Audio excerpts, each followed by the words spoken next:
I had taken the cabin because I wanted silence. I had been tired of the noise of the city, tired of the pressure of people and work, tired of waking up already feeling like I had spent the whole night running in circles inside my own head. The cabin seemed like the exact opposite of all that. It was small, the kind of old wooden place that looked like it had been forgotten by time and only remembered by the few who knew the trail that led to it.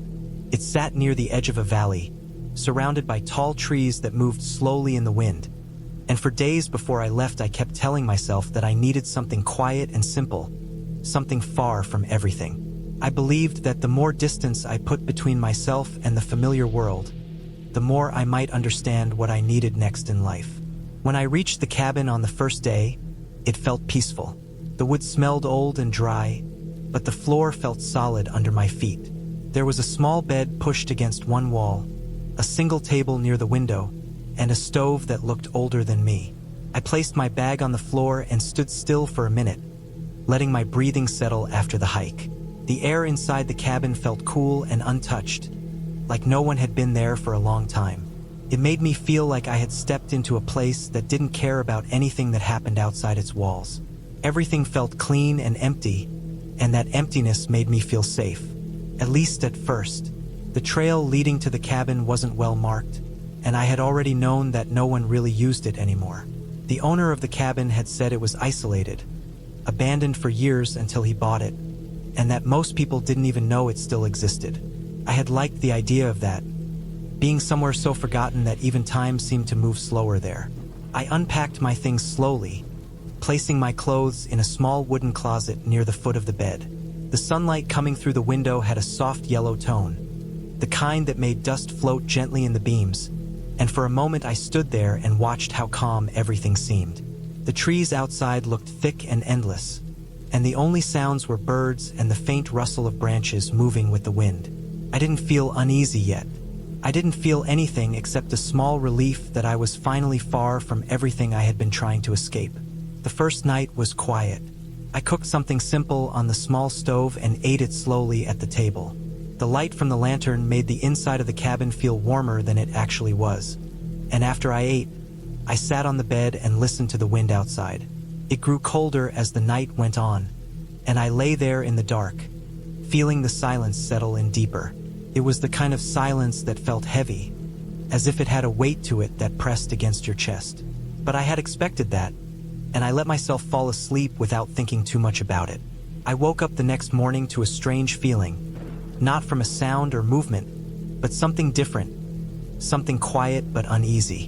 When I opened my eyes, the cabin looked the same, but the air felt slightly off, as if something had changed even though I couldn't tell what. I sat up slowly, listening for anything unusual, but everything was silent. I brushed it off as my mind adjusting to the isolation, stood up, stretched, and started my morning. When I stepped outside, the ground felt cold under my boots. The sun had risen, but the light didn't reach the valley fully, so most of the area around the cabin still looked dim. I walked around a bit, taking slow steps and breathing deeply. The smell of pine was thick in the air, and the forest looked endless from where I stood. I walked to the back of the cabin and saw something that made me stop for a moment. It wasn't anything dramatic, just a small detail: footprints. They were faint but noticeable on the soft soil behind the cabin. At first, I assumed they were mine, but after studying them more closely, I realized they didn't match the pattern of my boots. They looked older, but not old enough to be from months ago. The soil had been dry the day before, so the prints had to have been made somewhat recently. I stared at them for a while, trying to convince myself that maybe hikers wandered further off-trail than they should. That seemed possible, even if the trail wasn't well known. I didn't want to jump to any strange thoughts so early in the trip, so I walked around a bit more, trying to shake the strange feeling that had started to form in the back of my mind. The second night, things changed again. When I lay down in the dark, the silence felt thicker than the night before. I felt something strange in the air, something I couldn't identify. I stayed still, listening to my own breathing, trying to figure out what made the night feel different. Halfway through the night, I woke again, this time from a faint thud. It was soft, almost like something small falling, but it came from outside. I stayed still, my breath shallow and slow, waiting to hear it again. Nothing came after that. The silence returned, even heavier than before. When morning finally came, my eyes felt tired and dry from waking up so often, and I stepped outside to check around the cabin again. Nothing looked out of place from the front, so I walked to the back. The footprints I saw the day before were still there, but now there were new ones layered over some of the older ones. My chest tightened when I saw them. These ones looked fresher, the edges sharper, and the pattern didn't match mine again. I looked around at the trees, half expecting someone to be standing there, but the forest looked empty. The only movement was the wind pushing through the branches. Throughout the day, I tried to do normal things, make food, sit at the table, read a bit, but the sense of unease kept growing. Every small sound from outside made my muscles tense. The trees creaked, branches snapped somewhere in the distance, and each time I found myself staring at the window, waiting for something to appear. I kept trying to push the thoughts away, telling myself the prints could belong to someone who had wandered around days earlier, even if that didn't seem very likely. The ground wasn't muddy, so prints should have faded faster, but I kept making up explanations so I wouldn't fall into panic. The third night was the night everything started to feel real. I lay down, trying to sleep early, but my mind kept spinning. I kept thinking about the prints, the faint thud from the night before, the strange feeling in the air. The darkness inside the cabin felt deeper than before, and I kept seeing faint shapes between the branches through the window, even though nothing was actually there. Somewhere in the early hours of the morning, I woke again, this time from a different kind of sound. It was soft, but it came from directly outside the cabin, near the window. It sounded like a slow step, a careful movement, as if someone was trying not to make noise. I lay there frozen, not daring to breathe too loudly. I kept staring up at the ceiling, my body completely still, listening with everything I had. The sound came again, a slow shift of weight on the ground. Then another. They were close, so close that I felt my heartbeat pushing against my ribs. I didn't move. I didn't make a sound. I just stared at the ceiling, waiting for something to happen next. Then it stopped. I waited for minutes that felt like hours, expecting to hear another sound, but nothing else came. When the sun finally rose, I sat up slowly, my body sore from the tension. I walked outside, feeling the cold air press against my face, and went to the side of the cabin where I had heard the noise. That's when I saw them, the prints. They were clear, deep, fresh. They were right outside the window where I had been sleeping. Whoever it was had been standing there for a while. The prints showed small shifts of weight, slight movements, and the soil beneath them looked disturbed, as if the person had been standing still and adjusting their feet slowly. My stomach tightened so hard it hurt. Whoever was making these prints wasn't just passing through. They were lingering, watching, waiting. I looked at the trees again, scanning the dark spaces between the trunks, but the forest looked still. The quiet was worse now. It felt like the forest was hiding something behind its stillness. I should have left, but a part of me kept thinking that maybe I was misunderstanding everything. Maybe it was someone who lived in the area. Maybe it was someone who hunted in the woods. Maybe someone had been using the cabin without the owner knowing. I told myself all kinds of things, but none of them really settled the fear building inside me. I stayed another day, but the uneasiness kept growing. Every step I took felt like someone was watching me. Every sound made me glance around. When night came again, I felt my heartbeat rise before I even lay down. This night became the worst. I didn't sleep much. I kept opening my eyes every few minutes, staring at the window, waiting for something to happen. The darkness in the cabin felt too thick, and every time I closed my eyes, I could almost picture someone standing outside, staring in through the glass. Hours passed, slow and heavy. Then, near the middle of the night, I heard something new. Not a footstep this time, something softer, slower. A faint brushing sound against the wall of the cabin, like fingertips dragging lightly across the wood. My whole body froze again, every muscle tightening until I felt like I couldn't breathe. The sound moved along the wall, sliding slowly. Then it stopped near the window. The silence afterward felt worse than the sound itself. I stayed still, completely still. My chest barely moved as I breathed. For a moment I thought I could hear faint breathing outside the window, but I wasn't sure if it was real or my mind playing tricks from fear. The brushing sound came again, lightly tapping against the wall. Then it stopped once more. I didn't move again that night. I stayed awake until the sun rose, my body shaking from exhaustion and tension. When light finally came through the window, I slowly got up and went outside. The prints were everywhere, around the cabin, under the window, near the door. They were fresh again, deeper than before. They weren't rushed movements. They were careful, slow, deliberate. Whoever it was had been circling the cabin for hours. That was the moment I finally decided I couldn't stay another night. I went inside, packed everything quickly, keeping my eyes constantly moving around the cabin. I felt like something was going to happen as I packed, like every second mattered. I kept expecting the doorknob to move or to hear another step outside, but nothing came. When I stepped outside with my bag and locked the cabin door behind me, I felt an overwhelming urge to look back one last time, but I forced myself not to. The trail leading away from the cabin felt too open, too quiet. Every step felt like it made too much noise. I kept looking to my sides, expecting someone to step out from behind a tree. The deeper I walked into the trail, the more I felt the fear slowly loosening, but not disappearing. It stayed inside me like a knot that couldn't be undone. Each sound in the trees made me turn my head sharply, but I never saw anything. Still, I felt it, the presence, the eyes, the quiet following. I reached the end of the trail hours later. When I finally reached my car, I felt my whole body shaking. I got inside, locked the doors, and drove away as fast as I safely could. But even as I left the valley behind and the cabin disappeared from sight, the fear stayed with me. I realized something clear and simple as I drove back to the city. Someone had been there the whole time. Someone who knew the area better than me. Someone who moved through the forest quietly, slowly, patiently. Someone who had been watching the cabin long before I arrived. Maybe the cabin wasn't as forgotten as I had been told. Maybe someone had been living nearby, hidden in the trees, using the forest as their home. Someone who didn't want visitors. Someone who watched silently from the darkness, waiting for the right moment. What scared me the most wasn't the footsteps or the brushing on the walls. It was the simple truth that the person never tried to enter the cabin. They never tried to break in or confront me.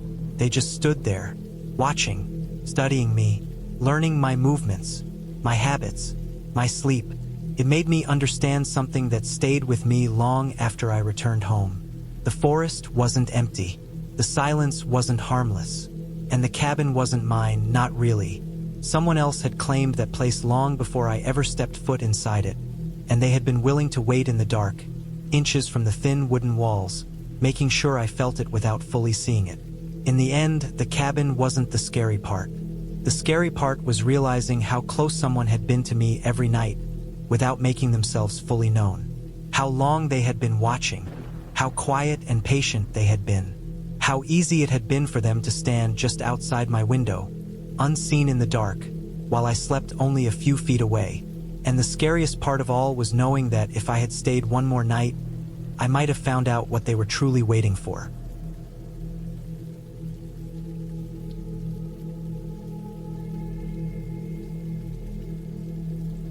I reached the cabin just before sunset, feeling the kind of tired that made my arms shake when I lifted my bags. The road to the place was rough and filled with loose stones, and the small hill leading to the cabin had taken a lot out of my old car. I had planned this trip to get away from noise and stress, telling myself the quiet would help me breathe easier. The cabin belonged to a distant relative who barely used it anymore, and I had only been given a key and a simple warning that the place was far from the nearest town. I didn't think much of that at the time. I just wanted to be alone for a few days. The area around the cabin looked almost untouched. There were tall pine trees on all sides, bending slightly as if they had stood in the same position for many years. Moss-covered rocks filled the ground around the wooden porch. The cabin itself looked old, with dark wood that had soaked in years of rain. The windows were small and had a thin layer of dust on them, making it hard to see inside even when I walked right up to them. I unloaded my bags, carried them in one at a time, and placed them near the old couch inside. The cabin had only a few rooms: a main living area, a small kitchen with outdated cabinets, a tiny bathroom with a weak-looking showerhead, and a bedroom big enough for a single bed and a small wooden wardrobe. The air inside smelled stale, like it hadn't been opened in a long time. I opened a window to let fresh air in, but the breeze that came through was cold, carrying the faint smell of damp soil and pine needles. Once everything was inside, I went back out to get my last bag. When I stepped onto the porch again, I noticed something small and strange on the wooden steps.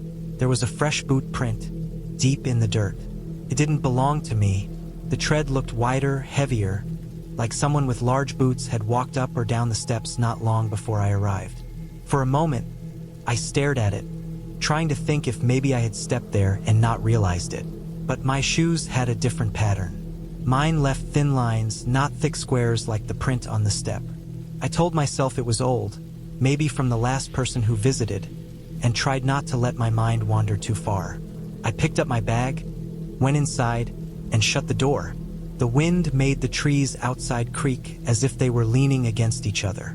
I spent the next hour sorting through my things, heating a can of soup in a small pot, and cleaning dust off the kitchen counter. When darkness finally arrived, it came fast. There were no streetlights or houses nearby, only the soft orange glow of the lamp hanging above the kitchen table. The cabin felt colder at night. I could feel the air coming through tiny gaps in the wood, brushing against my ankles as I walked. After eating, I sat on the couch and listened to the sounds outside. The forest made a lot of noise after sunset.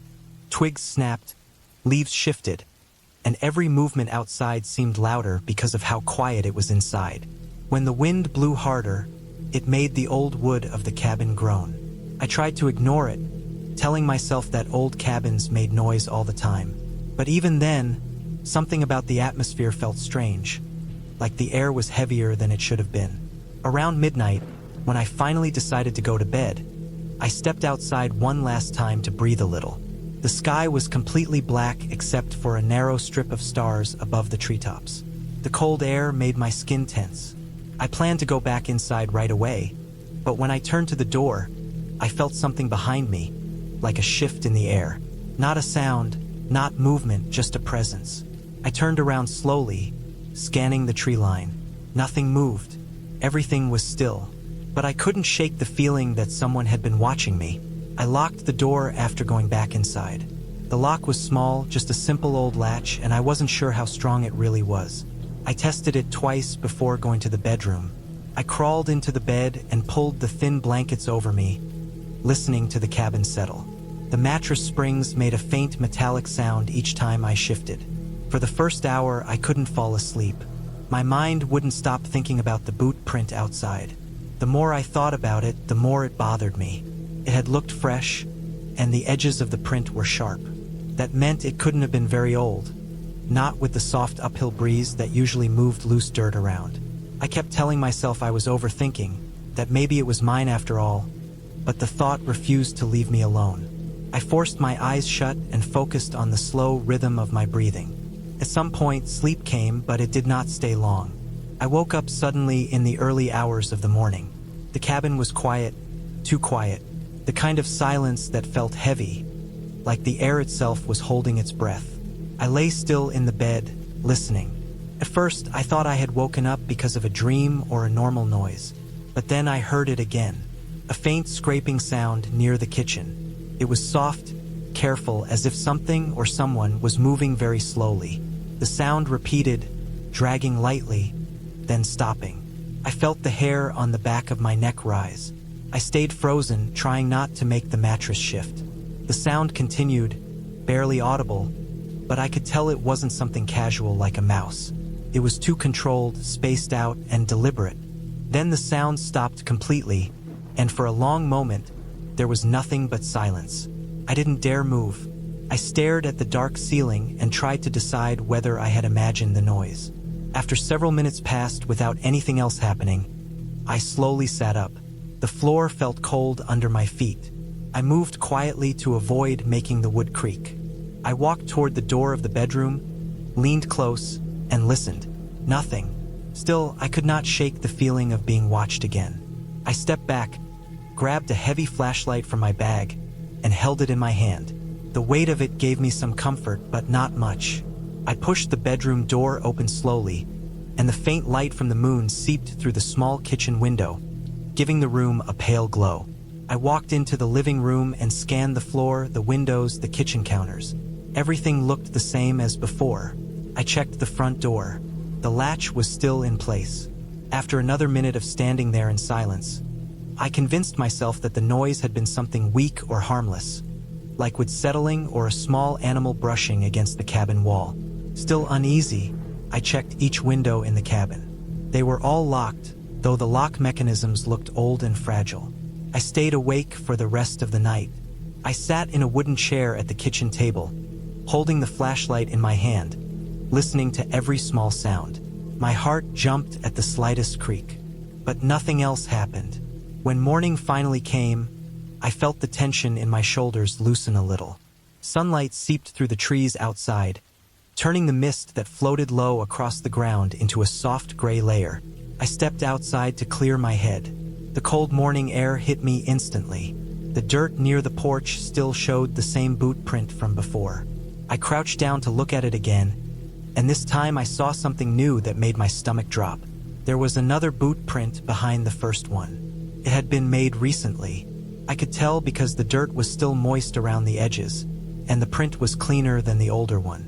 That meant someone had been near the cabin during the night. Someone heavy, wearing large boots, walking quietly enough that they left only 2 visible prints near the steps. I stood up and looked around the trees. Every trunk looked the same. The shadows between the branches felt deeper now, darker, as if something could be hiding behind them without being seen. I scanned the area for movement but saw none. The idea of being watched tightened my chest. I went back inside quickly and locked the door again. The small latch felt weaker than ever now. I ate a small breakfast and tried to distract myself by cleaning the place a little more, but the thought of someone being near the cabin refused to leave me. By midday, I felt the need to check my car. It had struggled on the way up the hill, and I wanted to make sure it would start if I needed to leave quickly. When I stepped outside and walked down the small path toward the car, I saw right away that something was wrong. The left rear tire was almost completely flat, sagging against the ground. I knelt down beside it and saw a deep, clean cut along the side of the rubber, not something caused by rocks or rough road. It was a straight slice, as if made by a knife. My throat felt dry. Suddenly the cabin didn't feel like a safe place anymore. Someone had been near the cabin. Someone had quietly approached my car. Someone had cut my tire during the night. I started breathing faster, trying not to panic. I checked the other tires. The back right tire had a smaller cut, but it wasn't flat yet. Still, it wouldn't last long if I tried driving on it. The front tires were untouched. I went back inside, grabbed my phone, and tried to call for help. There was no signal, not even one bar. I walked around the cabin, holding my phone high, trying different angles. Nothing. That was the moment the panic really started to settle in. I was completely alone with a damaged car, no signal, and someone walking near the cabin during the night. I tried to calm myself by checking my supplies. I had enough food for a couple of days, water, a flashlight, and some basic tools, but nothing that made me feel safe. As the day went on, I tried to think of a plan. I considered walking back toward the main road, but it was almost an hour away by car. Walking it through thick forest with someone possibly following or watching me felt dangerous. I kept thinking about the boot prints, about the tire, about the idea that whoever did it had been close enough to the cabin that I had almost heard them inside. Evening came again faster than I wanted. The sun dropped behind the trees, and shadows stretched across the ground. I felt sick at the idea of spending another night inside the cabin, but I had no other choice. I locked the front door, checked the windows again, and kept the flashlight close. I stayed awake on the couch, listening. My breathing sounded loud in the quiet. I tried to focus on the faint ticking of my watch, telling myself I'd hear anything unusual right away. Hours passed. Then, sometime past midnight, I heard it. A slow, careful step on the porch. The wood creaked beneath weight that was trying not to be noticed. Another step followed, lighter but still clear. Someone was outside again. I held my breath and stared at the front door. The only thing between me and whoever was out there was that tiny latch. I could see the faint shadow of the door frame glowing from the moonlight outside. I felt a cold sweat forming on my forehead. The steps got closer to the door, then stopped. Silence followed. Heavy, endless silence. I didn't move. I didn't even blink. My heart was pounding so hard I could feel it in my fingertips. Then something brushed against the door. A soft push, like someone testing how strong it was. The latch rattled gently, then again, harder this time. I gripped the flashlight so tight my hand hurt. Whoever was out there wasn't trying to hide anymore. They were testing the door, seeing if they could get inside. The sound stopped. I heard another step, then another, moving across the porch, slow and steady. Then the sound faded away. I waited for an hour without moving, barely breathing. Once I felt sure the person had walked away, I stood up very slowly. I crept to the door and pressed my ear against it. Nothing. No footsteps, no breathing, no shifting outside. I backed away and sat on the couch again, but I knew I wouldn't sleep. The rest of the night passed in a slow, tense haze. Not once did I relax. I sat up until sunrise poured through the windows, giving me the first moment of relief I'd felt in hours. The moment the sun was up, I started packing my bags. I knew I had to get out of the area before night returned. I didn't care how long the walk was. I didn't care if the path was rough. Staying another night in that place wasn't an option. When I stepped outside with my bags, I scanned the trees again. Nothing moved, but the feeling of being watched was stronger than ever. I didn't see footprints on the porch this time. Maybe they were too light to leave marks, but I didn't need proof to know someone had been there again. I walked to the car and checked it one last time. The back tire was completely flat now. I knew I couldn't drive it.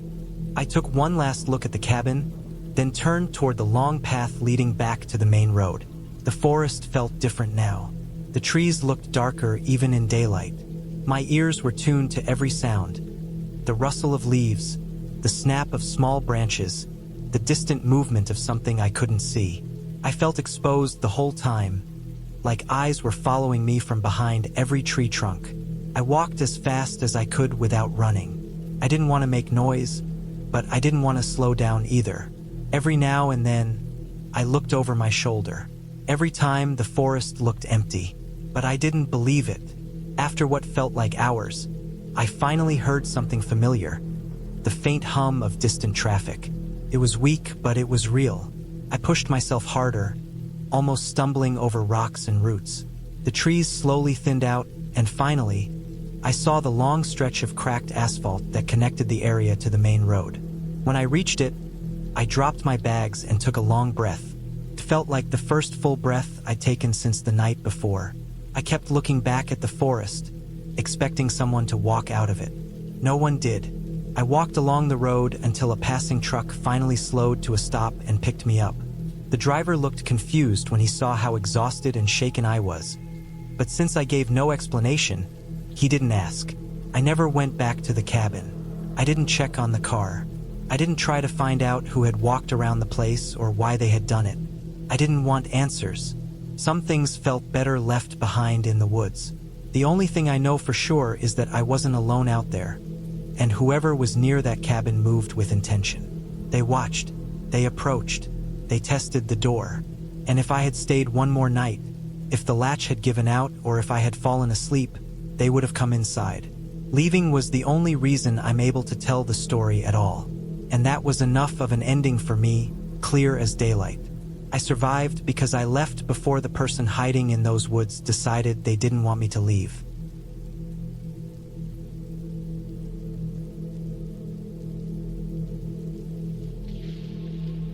I reached the cabin late in the afternoon, when the light had already started to fade into that soft, dull color that makes everything feel colder than it actually is. The road leading up to it was rough and narrow, barely more than a dirt track, and it was clear that no one had driven on it in a long time. Branches scratched the sides of my car, and I had to slow down several times because fallen sticks and small rocks had been scattered across the path. When I finally saw the cabin, it looked smaller and older than it had in the pictures. The wood was dark from age and weather, and the roof had a slight sag, like it had been holding too much weight for too long. The trees around it were tall and close together, and they leaned inwards as if the whole forest wanted to swallow the place. I had booked the cabin because I wanted a quiet weekend away from noise, people, and everything else. I had been feeling worn out for weeks, and I thought being alone out here would help me clear my mind. I didn't expect anything strange. The listing didn't mention anything unusual, just that the place was isolated and simple. I liked the idea of isolation, but standing there in front of it, I felt something else too. Something that made me take a deeper breath and hold it for a moment. It wasn't fear yet, just a sense that the silence around the cabin was thicker than I expected, like the woods were listening to my movements. I carried my bags inside. The door creaked loudly when I pushed it open. The air inside felt stale, like no one had lived there for months. Dust floated gently in the air as I moved, and the wooden floor groaned under my steps. I walked around slowly, taking in the simple layout. One small living area with an old sofa, a tiny kitchen with a short counter, and a few outdated appliances. A narrow hallway leading to the bedroom and bathroom. The bedroom was slightly cleaner than the rest, as if someone had taken better care of it or maybe used it more recently. But the bedding was still rough and smelled faintly like damp wood. After setting my things down, I went outside to get firewood from the small shed. The shed was barely holding itself together. The wood on the sides was warped, and the door hung crooked. When I opened it, a sharp smell of mold rushed out. The floor inside was covered with leaves and dirt, but at least there was a stack of dry firewood in one corner. I picked up a few logs and turned to leave, but I froze for a moment because I noticed something odd near the back wall. There was a small impression in the dirt, like someone had crouched there recently. The shape wasn't perfect, but it looked like a knee print next to a deeper indentation, maybe from a boot. Could have been old, but something about it looked fresh. The edges hadn't softened or blurred like prints usually do when time or weather wears them down.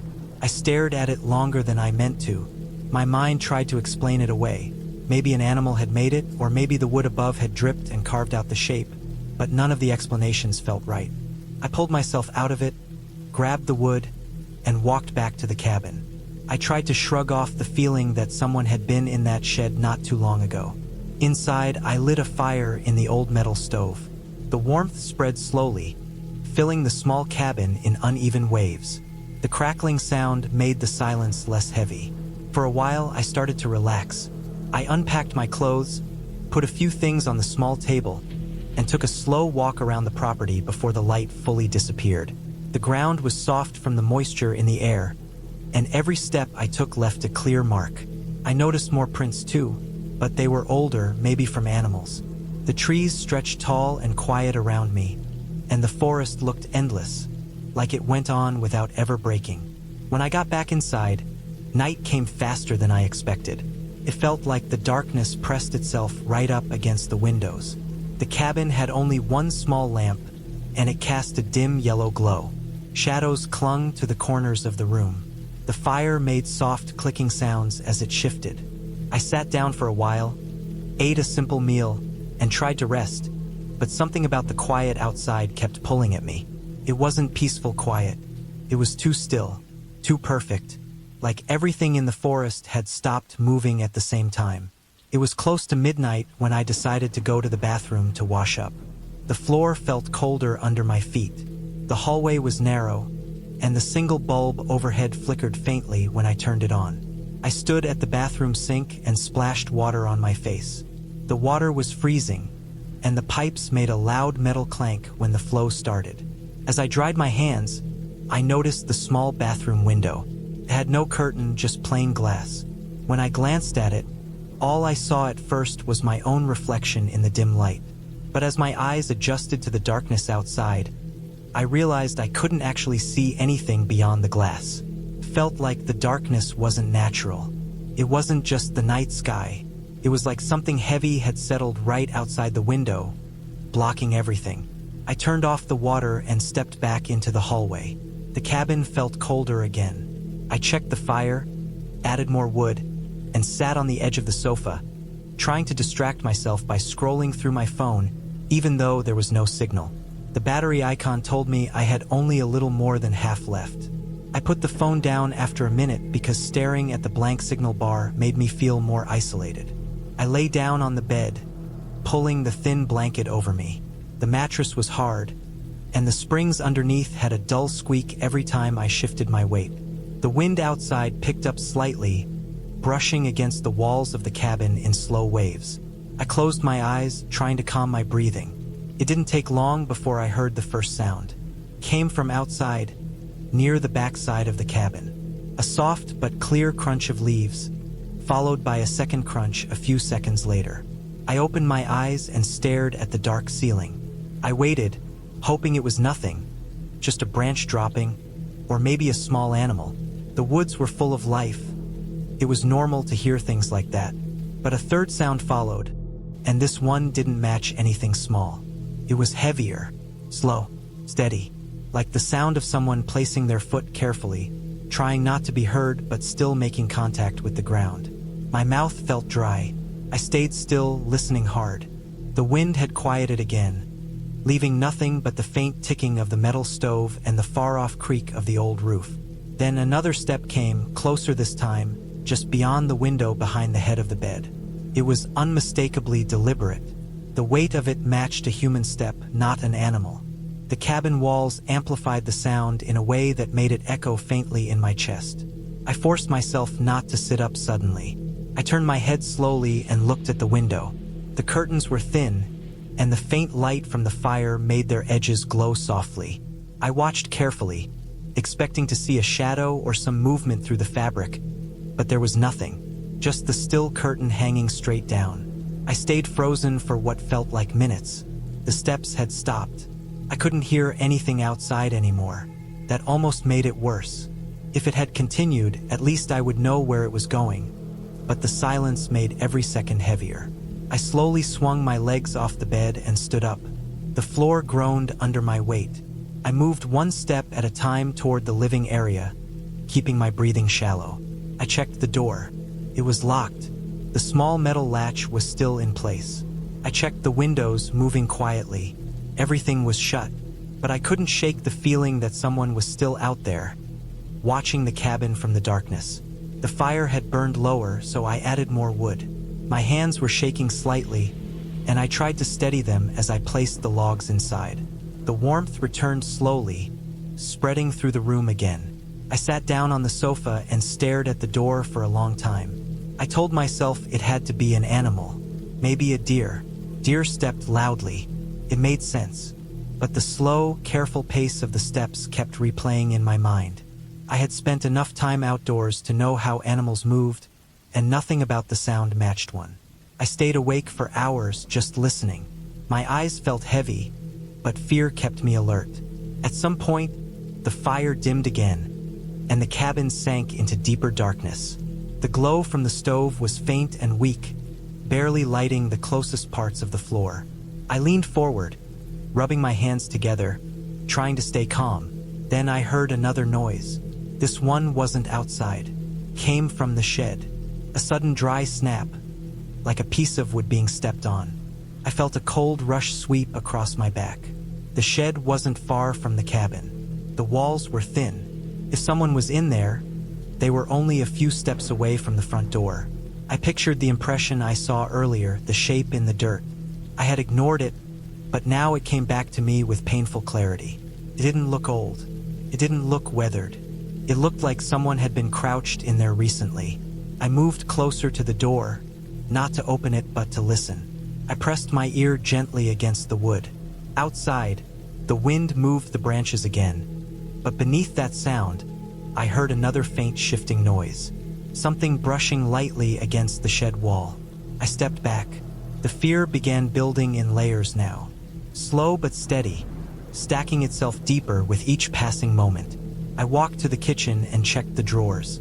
There were only a few old utensils, nothing that could really be used as a weapon. I took the heaviest thing I could find, a thick metal spatula, and held it in my hand even though it felt ridiculous. I kept it anyway because holding something felt better than holding nothing. The night dragged on, and I stayed awake, listening to every slight sound. Occasionally, the shed would creak again, like something was shifting inside. At one point, I heard the faint clink of something metallic, as if someone had bumped into the old tools hanging on the shed wall. My heart raced each time, and I kept picturing a stranger crouched quietly in there, waiting for something. When morning finally came, the light creeping slowly through the windows didn't make me feel any less uneasy. The fear from the night didn't fade with the daylight. It only changed shape. Now it felt sharper, more real, because everything I thought I had imagined the night before suddenly felt possible. I waited until the sun was higher before stepping outside. The air was cold and damp. The ground was covered with fresh impressions from the night, but not in clear shapes. More like disturbed patches, as if someone had moved carefully but still displaced the leaves and dirt.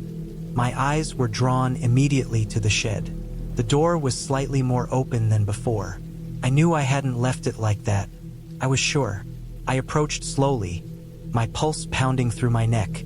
The shed door let out a soft groan when I nudged it with my foot.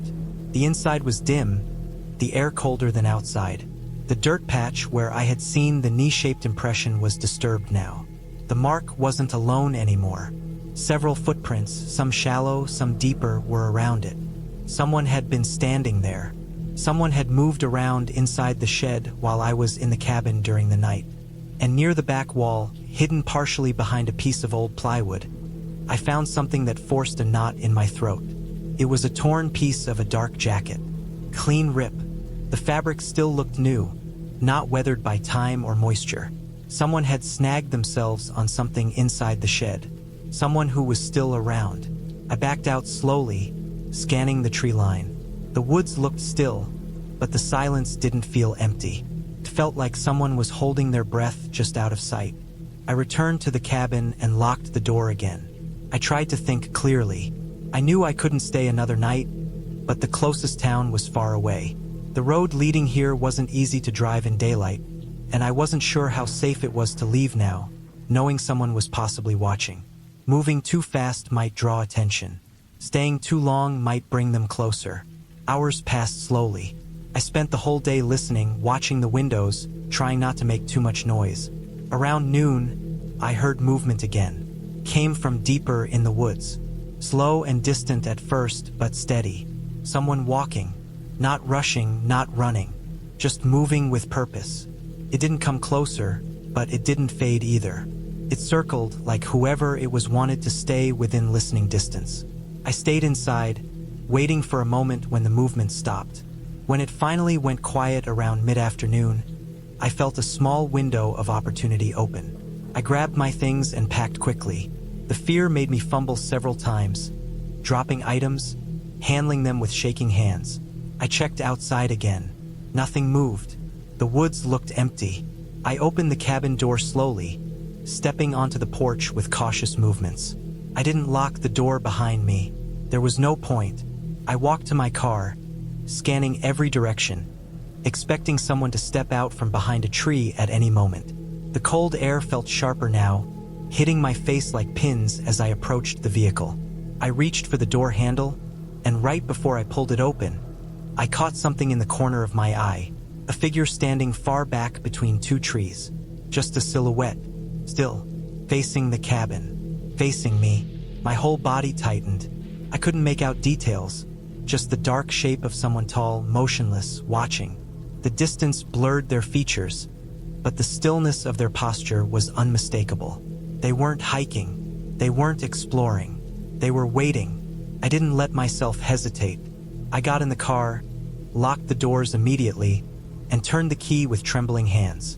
The engine started on the first try, but the sound felt too loud in the quiet forest. I reversed, turned the car as sharply as the path allowed, and began driving down the narrow road. My eyes darted constantly to the mirrors, expecting the figure to move. But the shape stood there, frozen, until the trees swallowed the view. The road felt longer going back. Every turn seemed tighter, every shadow more threatening. My hands gripped the steering wheel so hard my knuckles turned white. The branches scraping against the doors made me flinch each time, imagining someone chasing me through the woods. When I finally reached the main road, the trees opened up, and the sense of air returned to my lungs. The forest didn't feel like it was pressing against me anymore, but the fear didn't leave. It stayed in my chest, heavy and tight. I didn't stop driving until I reached a populated area, where houses lined the street and cars passed by without notice. Only then did I feel some part of me unclench. But even as I sat there, breathing deeply, trying to calm myself, the memory of the figure standing so still in the woods stayed vivid. The shed prints, the torn fabric, the footsteps circling the cabin. They all pointed to one clear truth. Someone had been living in those woods. Someone who watched the cabin. Someone who moved silently, carefully, and patiently around the property. And someone who might have chosen that cabin long before I ever arrived. I didn't call anyone. I didn't report anything. It felt pointless to explain something that had no clear proof, no photos, no obvious evidence. Just signs, impressions, marks in the dirt, and a shadow in the trees. But I knew what I had seen. I knew what I had heard. I never went back to the cabin. I deleted the listing from my saved places. I drove a different route home. For weeks afterward, I found myself looking out windows more often, checking the corners of rooms, waiting for sounds at night. Not because I thought the same person had followed me, but because I had realized something that stayed with me long after I left that place. Sometimes the scariest things aren't ghosts or monsters. Sometimes they are real people, hiding in places where no one expects them, watching without being noticed, moving quietly in the dark, waiting for something only they understand. And the worst part is that you only realize it when it's already too late, when they have already spent hours close to you, listening to your movements, watching your steps, and learning everything about you without ever being seen. That was what stayed with me most. The thought that the person in the woods had been there long before I arrived, and that they might still be there, waiting for whoever decides to stay in that cabin next. I never went back, and I never will.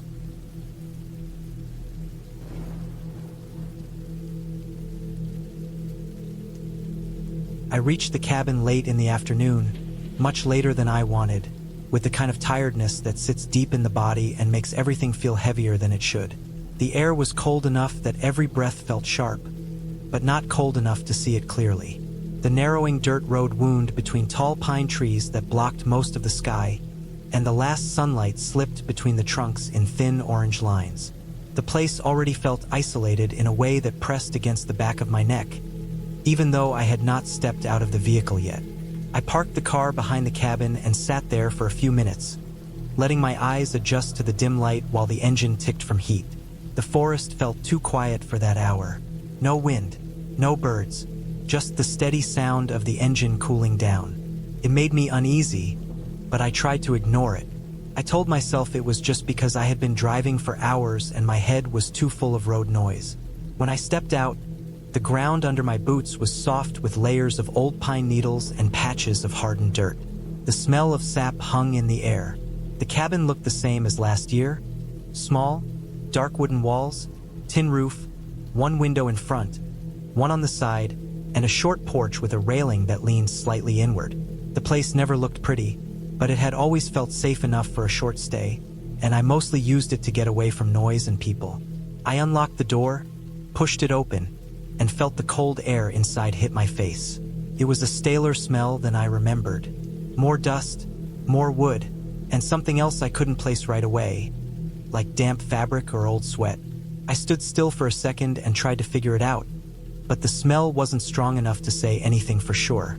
I walked in, dropped my backpack on the table, and started opening windows to let air move. The cabin had only one main room, a small kitchen corner, an old wood stove in the corner, and a bathroom that barely fit a toilet and a small sink. I walked through it slowly, checking everything to make sure nothing had been damaged by weather or animals since the last time I came. Everything was fine, just dusty and cold. But when I walked toward the bed, I noticed the blanket had been moved. It wasn't folded the way I left it. I was sure about that because I always fold it the same way, straight edges, corners pulled tight. Now it looked like it had been pulled back halfway, like someone had sat on it or laid down on it and pushed it back without thinking. At first, I told myself maybe I remembered wrong. Maybe last year I was in a hurry when I left.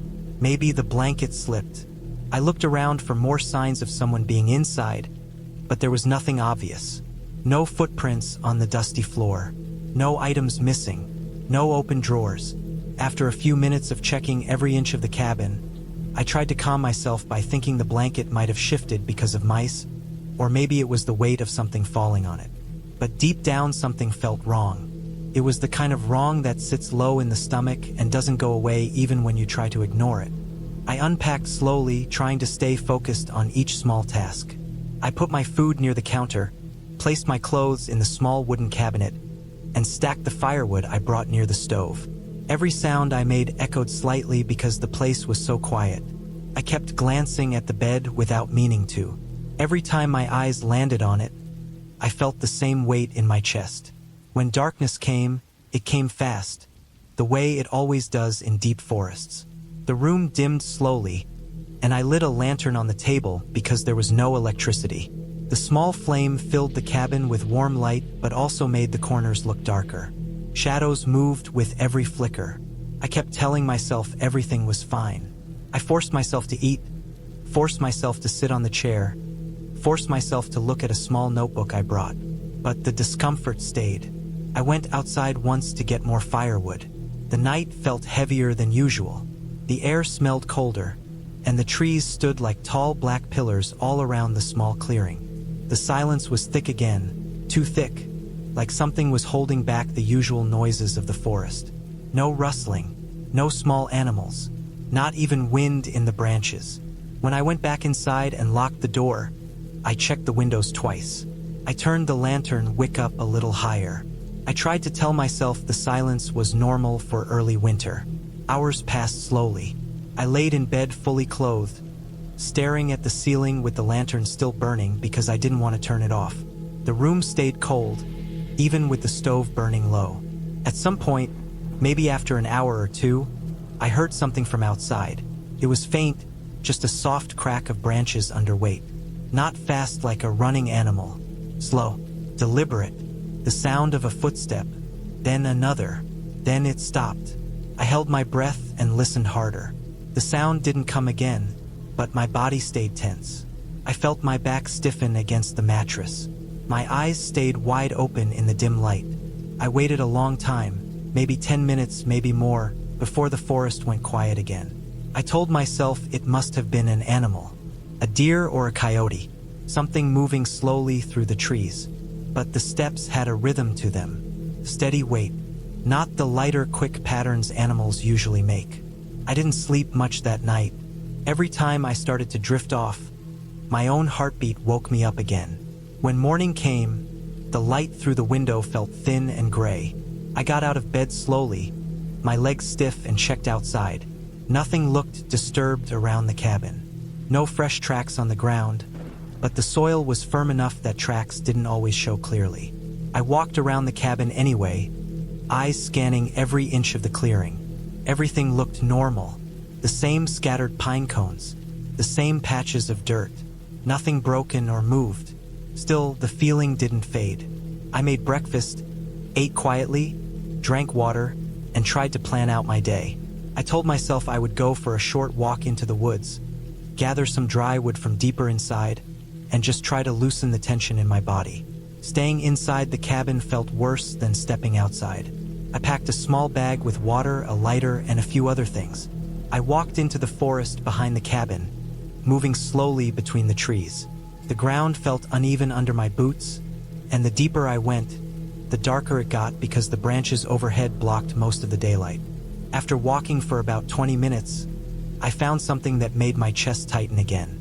There was a small clearing I didn't remember seeing before. In the center, someone had built a simple structure out of sticks and branches. Not a full shelter, but something like a lean-to frame. It looked recent. The wood was fresh, not old or weathered. Next to it, there was a pile of ashes from a small fire. The ashes were still dark, not gray, meaning the fire had been used not too long ago. Beside that, there was something that twisted my stomach even more. A piece of cloth hanging from a branch, faded blue, torn on one side. The fabric moved slightly in the breeze. I stared at it without moving. My first thought was that someone had been staying here, not far from my cabin. Someone close enough that I could walk there in 20 minutes. Someone who built a shelter and lit a fire. Someone who hung that piece of cloth like a marker. I looked around the clearing slowly, my eyes scanning every tree. I felt exposed standing in the open. The forest was quiet again in that unnatural way. No insects, no birds, nothing. My fingers felt numb as I stepped back, trying not to make noise. I didn't want to stay there longer than I had to.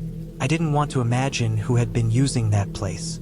I didn't want to imagine them watching me from behind the trees. I kept backing up until I was far enough from the clearing. Then I turned around and walked fast, nearly jogging. The path back felt longer than before, probably because my mind kept jumping to the sound of footsteps from the night before. When I got back to the cabin, I shut the door and stood there for a long moment with my eyes closed, trying to slow my breathing. My heart kept beating too fast. I felt sweat stick to my back even in the cold. I tried to calm myself by thinking that the forest was large, and people sometimes camp randomly. Maybe it was a hunter or someone passing through. Maybe they didn't even know my cabin was close. But every thought I used to calm myself felt weaker than the fear sitting low in my stomach. I kept thinking about the blanket on the bed, the quiet forest, the footsteps at night, the shelter, the fire pit, the cloth. It was too many small things adding up. The rest of the day passed slowly. I stayed inside the cabin, only stepping out once to bring more wood to the porch so I wouldn't need to go far later.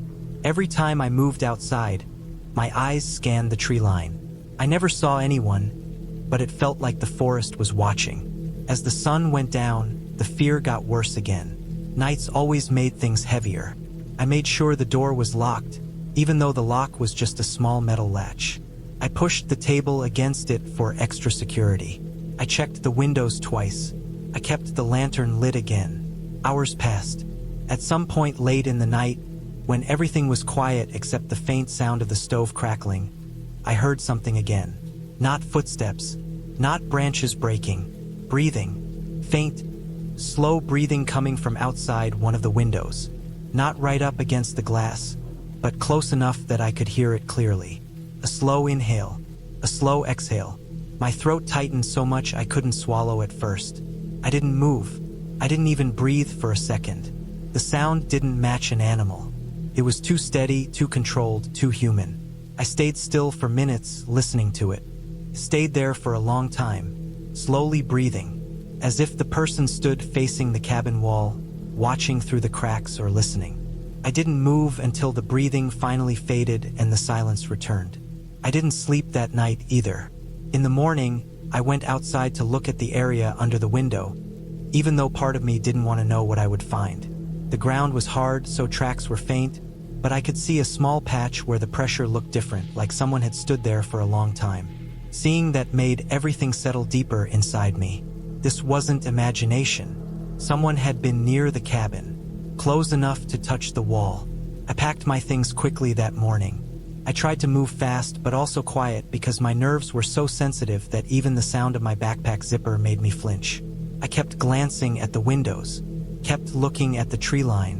When I walked to the car, the forest felt too still again. The air felt heavy and cold. The sun was out, but it didn't make me feel safer. I loaded everything into the car and kept listening for any sound. Before getting in, I looked at the cabin one last time. The dark windows, the still forest behind it, the little clearing that suddenly felt much smaller and much more dangerous.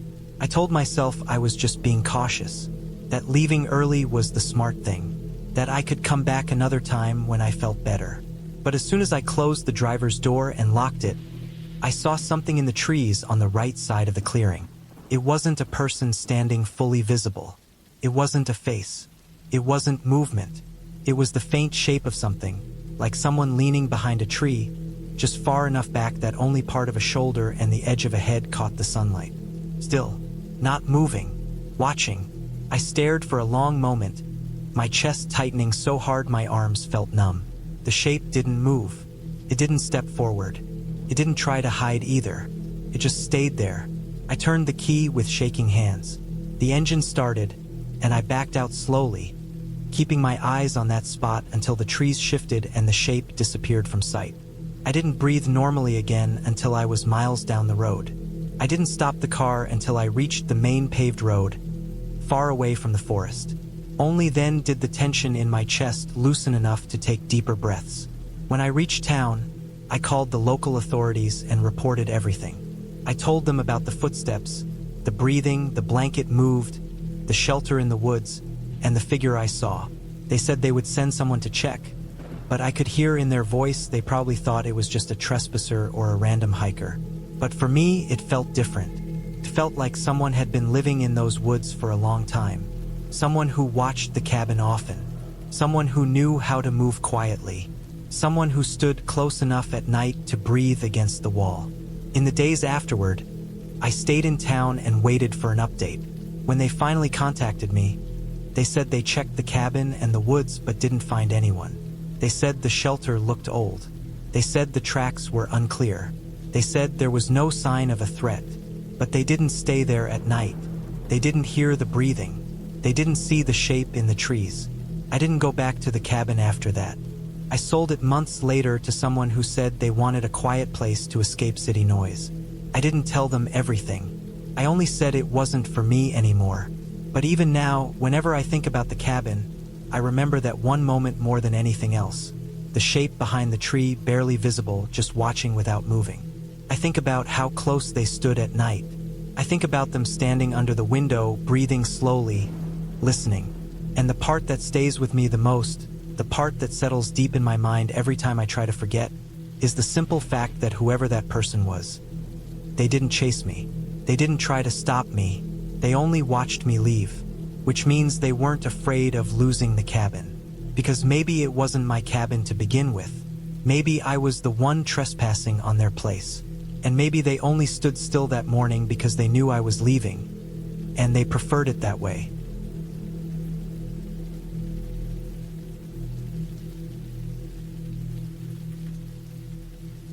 I drove up to the cabin late in the afternoon, feeling that kind of heavy tiredness that sinks deep into your bones after months of not sleeping right.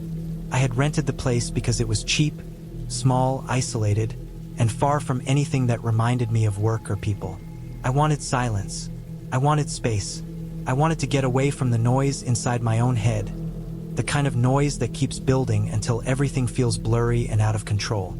The cabin looked simple from the outside, just dark wood with a metal roof that looked like it would echo hard in the rain. It sat on a small hill above a thin dirt path. Behind it, the forest stretched out so far that the trees looked like a wall. The air felt colder than I expected, even though it was early summer. The wind smelled like wet soil and pine sap. My car engine ticked softly as it cooled. I remember just standing there for a moment, breathing slowly and feeling like maybe this place would help me get myself straight again. Everything around me felt still, almost too still, but I didn't think about it much at the time. I was just tired. Inside the cabin, the air was stale, like it had been closed up for a long time. It wasn't dirty, just dusty in the corners. The floorboards were old and uneven, and the wood creaked under my weight. There was one small bedroom, a single bathroom with an old metal shower, and a kitchen that barely had enough counter space for a small cutting board. The windows were old too, with wooden frames that looked warped. When I tried to open one, it made a loud groan and only moved a few inches. I unpacked slowly, moving like someone underwater. I was not rushing. I liked the silence.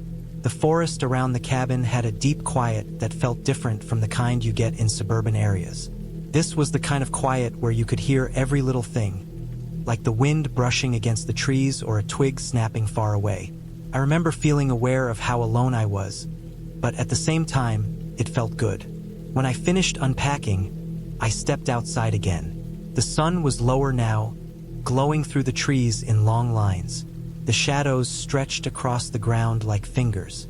I walked around the cabin, trying to get a sense of the property.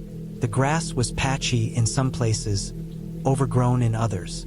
Near the back of the cabin, the forest began so abruptly that it felt like the trees were leaning forward a little too close, as if the forest wanted to take back the small clearing. I noticed something then, just a small thing, a thin trail in the grass behind the cabin, almost invisible unless the light hit it right. It looked like someone had walked through there often enough to push the grass down. It wasn't wide, and it didn't look like an animal path. It was too straight, too purposeful. But I told myself that maybe the owner had walked back there to check something, or maybe the people who stayed here before me had used it. I didn't want to think too hard about it. When the sun went down, the temperature dropped fast. I started a fire in the small iron stove inside the cabin, and the warmth filled the room slowly. The crackling sound felt comforting. I sat on the old couch and let my eyes close for a few seconds, listening to the fire and the faint rustle of trees outside. I almost fell asleep right there, but I forced myself to get up and eat something. My stomach had that hollow feeling from not eating enough all day. Later that night, when I finally went to bed, the silence felt different, heavier. I lay on my back staring at the ceiling, feeling the cabin settle around me. The wood popped and clicked as it adjusted to the night air. The wind brushed against the outside walls, and the branches tapped lightly against the roof. At first, those sounds felt normal, natural, something I expected when staying alone in an old cabin in the woods. But then I heard something else. A soft, slow movement from outside. It wasn't the wind. It wasn't an animal moving quickly or brushing past branches. It sounded like footsteps. Slow, careful footsteps in the grass. At first, I held my breath and waited. I didn't move. I didn't even blink. I tried telling myself it was my imagination. Maybe I had started drifting off and the sound was part of that in-between state. But the steps continued, soft but steady, moving from the side of the cabin toward the back. The window near my bed was shut, but the old wooden frame had a slight gap somewhere because I felt a faint draft against my arm. Through that gap, the night air carried sounds more clearly than I wanted. The footsteps stopped near the back of the cabin, somewhere behind the wall where the small kitchen was. I stayed still for a long time. I listened so hard that my ears felt warm. There was no movement after that, just silence. A long, thick silence that felt wrong. Eventually, I convinced myself it must have been an animal walking strangely or stepping on something that made it sound like a footstep. I forced myself to breathe normally and closed my eyes. It took almost an hour for me to fall asleep. Even then, it was a light sleep that felt thin and fragile. When morning came, light pushed into the room in a pale, washed-out color. I felt stiff and sore from not sleeping well. I went outside to check around the cabin, telling myself it was just curiosity, but deep down I knew I wanted to make sure nothing had been disturbed. Nothing looked unusual. The grass behind the cabin looked the same. That thin trail was still there, soft and faint. I told myself not to think about it too much and spent the rest of the morning cleaning the cabin a little, trying to settle in. The day was calm. Nothing felt strange. I even started to relax a little as the hours passed. I sat outside for a while, breathing in the fresh air and letting myself feel the sun on my face. Around the middle of the day, I noticed something odd but small. Near the tree line behind the cabin, there were fresh marks on the dirt. Not footprints exactly, but the ground looked disturbed, like someone or something had stood there for a while. I crouched down and touched the dirt. It was loose and soft. Something had pressed into it recently. I tried not to think about it too deeply. I told myself animals sometimes circle around cabins because they smell food, but a strange tight feeling started to grow slowly in my chest. A kind of pressure that didn't go away even when I tried to distract myself. I was starting to feel watched, even though every time I looked around, I saw nothing but trees and quiet forest. By late afternoon, clouds covered the sky, and the air felt heavy, like rain was coming. I sat inside the cabin with the fire going again, even though it wasn't that cold. I just wanted the sound of it. The inside of the cabin felt safer when the fire was burning. The light made the shadows softer, but the feeling of being watched grew heavier. It sat on my shoulders like a weight. Every few minutes, I caught myself looking toward the windows, checking the tree line without meaning to. The glass reflected the inside of the cabin, so I couldn't see clearly outside when the room was lit. That bothered me more than I wanted to admit. When night came again, I felt uneasy. I didn't want to go to bed yet. I felt safer sitting near the fire where I could keep myself busy. The idea of lying in the dark while listening for sounds made my stomach twist a little. I waited as long as I could, until my eyes felt heavy and the fire burned low.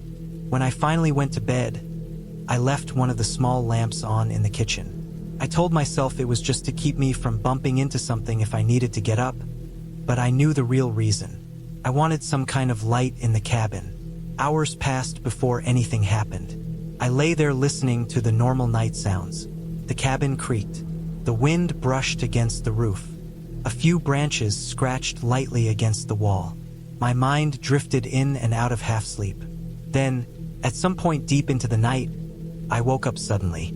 Not because of a sound, but because of a feeling. My heart was already beating fast the moment my eyes opened. Like my body sensed something before my mind understood it. For a few seconds, I lay there completely still, staring at the dark ceiling and breathing slowly. The room felt colder, much colder. My arms felt numb from the cold air on my skin. The small draft through the window felt stronger, like the wind had changed direction. Then I heard it, soft footsteps again. But this time, they were not near the back of the cabin. They were closer, much closer. They were right outside the window next to my bed.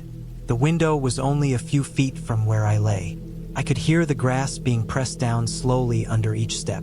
The movement was slow and careful. Someone trying not to make noise. My mouth felt dry instantly. My body tensed so hard that my muscles felt like they were vibrating. I didn't move. I didn't even shift my head. I just lay there breathing shallow, silent breaths, hoping whoever or whatever was out there would keep walking. But the steps didn't continue forward. They stopped right next to the window, not moving, not shifting, just standing there. A long, slow moment passed. I could hear my heartbeat in my ears. Then, the sound I had feared most reached me through the thin glass. Not a voice, not a whisper, just breathing. Slow, steady breathing. Right outside the window. So close that I could feel it in the small draft slipping through the frame. My skin felt tight and cold. My fingertips tingled. My whole body grew tense in a way I had never felt before. I didn't dare look at the window. I didn't want to see anything. I just kept my eyes on the ceiling and pretended to be asleep. The breathing stayed for a long time. I don't know how long exactly. It felt like hours. My chest hurt from trying not to breathe too loudly. My mind kept waiting for a sound, for movement, for something to give away what was there. Eventually, the breathing stopped, and after another long moment, the footsteps moved again. Slow steps walking around the side of the cabin, then fading away toward the back. I waited even after the sound was gone.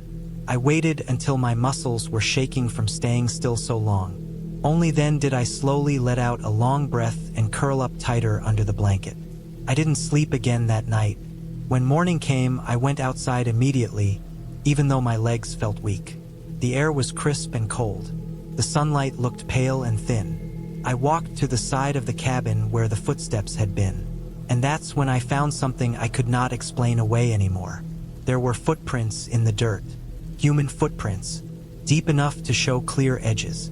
They led from the tree line to the window and then around to the back of the cabin. And they were not mine. My chest sank. My hands felt numb. There was no more pretending. Someone had been there. Someone had stood outside my window in the middle of the night. Someone breathing. Someone watching.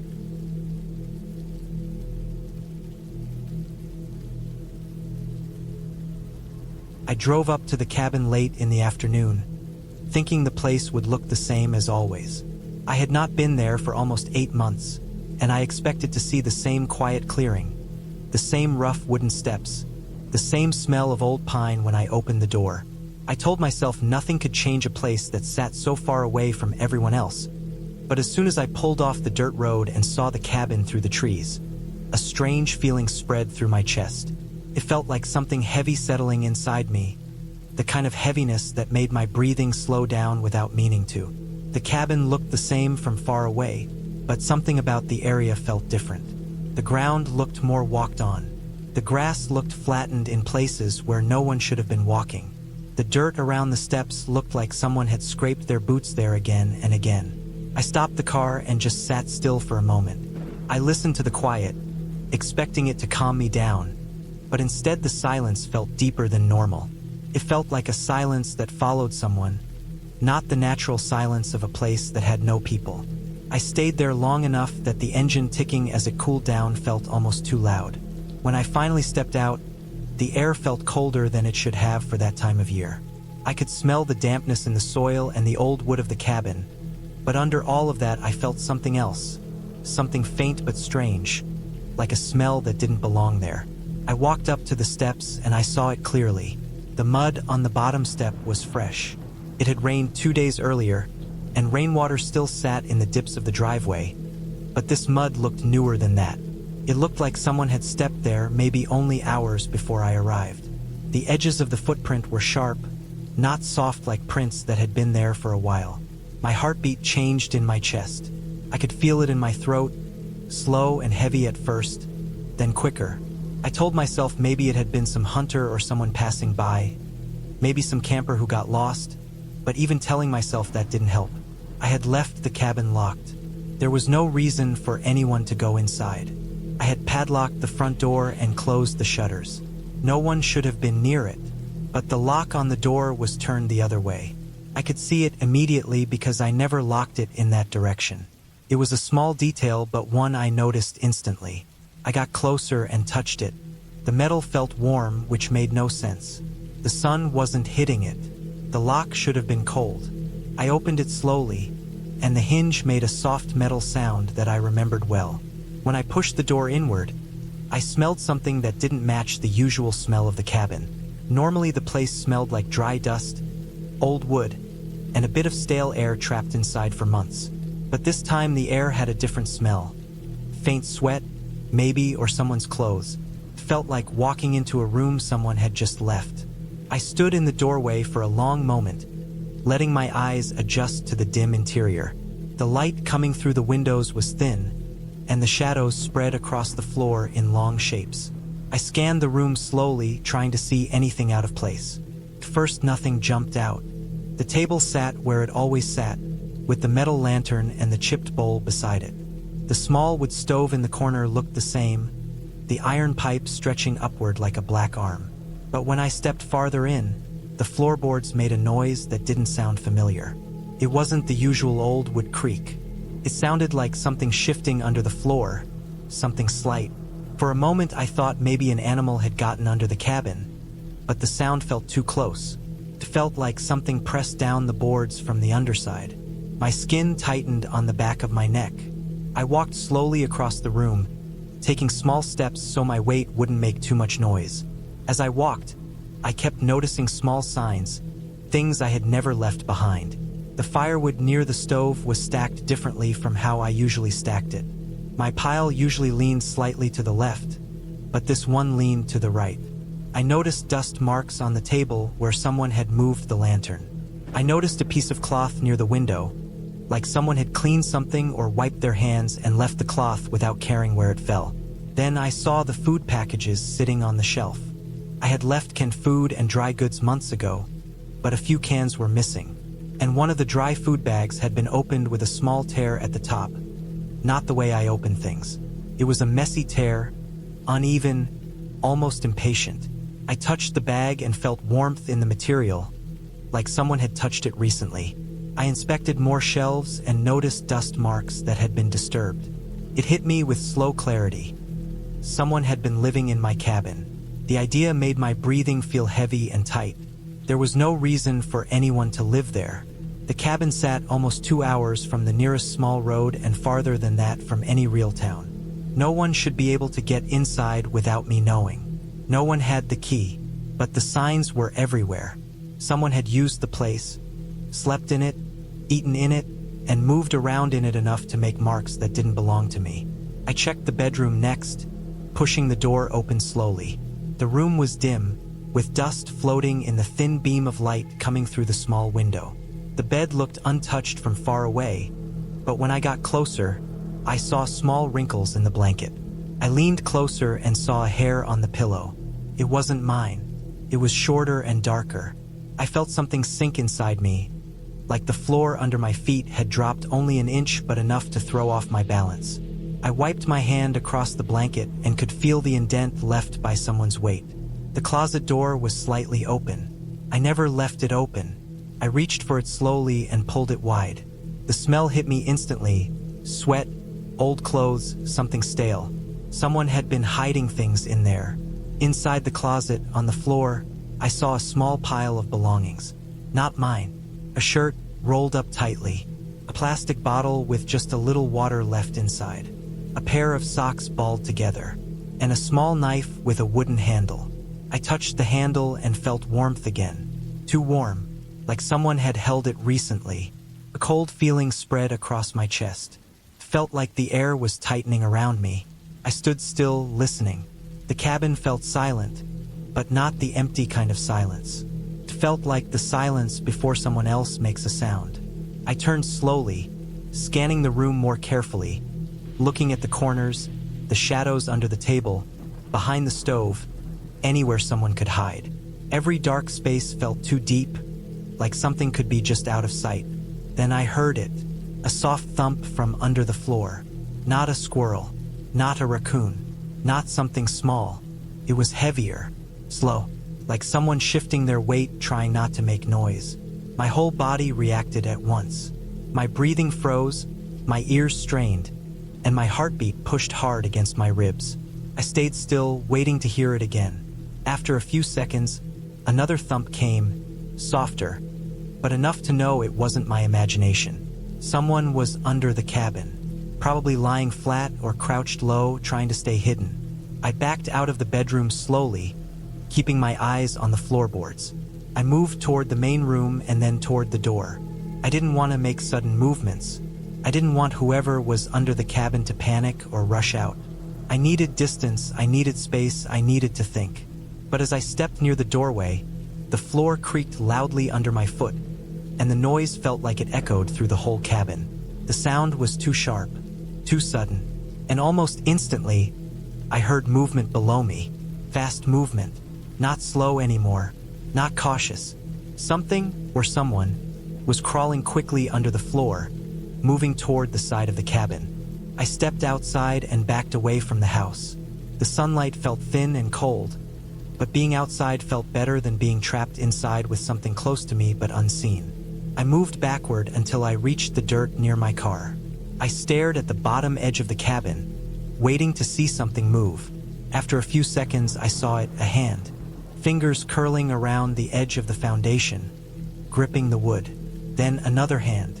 Slowly, someone pulled themselves out from the shadows beneath the cabin. The man who crawled out looked thin, dirt-covered, with clothes that looked worn to threads. His hair was wild and uneven, and his face was dirty but alert. His eyes looked sharp and aware, not confused or lost like someone who needed help. He moved carefully, scanning the woods and the area around him. He looked like someone used to hiding, someone who had spent a long time avoiding being seen. I froze, not wanting to draw attention. My heart hammered in my chest. The man stood still for a moment, listening and watching the area like he expected someone to be nearby. It became clear he didn't know I was standing there. I felt like an invisible witness to someone who was dangerous simply because he had nothing to lose. He crouched down and reached back under the cabin, pulling out a small backpack. He slung it over his shoulder quickly. He moved silently, like someone who had practiced it many times. He didn't run, but he moved with purpose, slipping into the trees and disappearing into the forest with shocking ease. I stood there watching the place where he vanished for a long time. I didn't move until the forest settled again, until the leaves stopped shaking from his passage. After several minutes, I walked back toward the cabin carefully. I didn't want to go back inside, but I needed to see what else he had touched or left behind. The floor creaked under my feet again, but now it felt like the cabin exhaled after holding its breath for too long. The air felt heavy but not tense like before. I went back to the closet and checked the pile. The shirt and socks were gone.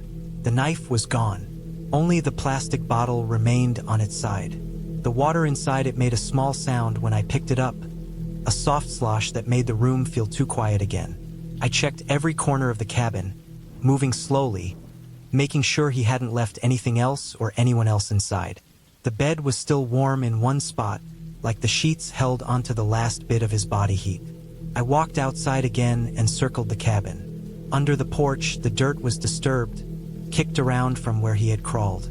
There were tracks leading away from the cabin and into the dense trees. They were clear at first, deep footprints in the soft ground, then lighter as the soil turned harder. After 20 or 30 feet, the prints faded, and I lost the trail. I felt a strange mix of fear and disbelief. The idea that someone had been living under my cabin, sleeping in my bed, eating my food, and hiding in the shadows without me knowing made the whole place feel different. I had always come there for peace, for quiet, for a break from everything. But now the silence felt polluted by the memory of someone else moving through it. I tried to imagine how long he had been there. Weeks? Months? Had he watched me on my past visits? Had he hidden under the floor while I walked above him? Unaware, I looked around the forest again, expecting to see movement, expecting him to return or watch me from some hidden space. The trees stood still, but every shadow looked deeper. Every gap between the branches felt like an opening where someone could hide. I felt exposed standing outside, so I went back into the cabin and locked the door. I placed one of the chairs under the handle even though I knew it wouldn't stop anyone determined. I didn't want to stay, but I needed enough time to gather things and leave safely. Inside, I sat at the table and rested for a moment. My hands were still shaking. I tried to steady them by placing them flat on the surface of the table. The wood felt rough and familiar, but the cabin didn't feel like mine anymore. It felt like a place someone else had claimed, someone who didn't ask for permission, someone who moved silently and lived in the dark spaces beneath my feet. I cleaned the shelves as best as I could, wiping away the dust marks. I closed the food bags and stored them in a bin. I packed my belongings slowly, checking each item carefully. I kept thinking about the man's thin frame, the way his eyes scanned the forest, the speed at which he moved when he crawled away. He didn't look confused or sick or desperate in the usual way. He looked at home in the shadows, like someone who lived by avoiding people, someone who knew how to survive without being seen, someone who had been on my land for a long time. When I finished packing, I stepped outside again, locking the door behind me. The sky looked darker even though the sun was still up. The clouds had gathered, heavy and low. I felt the air change, growing cooler. I could smell rain coming. The forest felt restless, like something moved far within it. I walked to the car and placed my bags inside. Before getting in, I turned one last time and looked at the cabin. It still looked the same from the outside, but now the windows felt like eyes, reflecting the forest back at me. As I got into the car and started the engine, I felt a strange sadness mixed with fear. The cabin had been a place where I felt safe, but now it felt like a place where I had been watched, studied, and unknowingly shared space with someone who hid beneath the floor while I slept. I backed down the dirt road slowly, not wanting to kick up too much dust. The trees closed in around me as the road curved away from the clearing. I kept my eyes on the mirror, half expecting to see movement behind me, some shadow stepping out from the trees. But nothing moved. When I reached the main dirt road, I stopped the car for a moment. I sat there thinking about what to do next.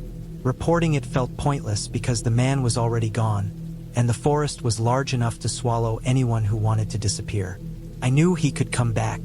Nothing stopped him from returning. He knew the place better than I did now. He knew the hiding spots, the weak areas, the underside of the cabin where the boards were loose.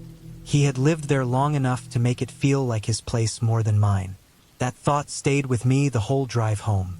Even after hours on the road, even after passing cars and streetlights and signs of civilization, the thought stayed clear in my mind. My cabin wasn't mine in the way I thought it was. It was just a place in the woods, and places in the woods belong to whoever is willing to stay in them longest. I didn't return for a long time. I kept telling myself I would go back soon, maybe with someone else with me, maybe after fixing the floor or adding locks or checking the woods first.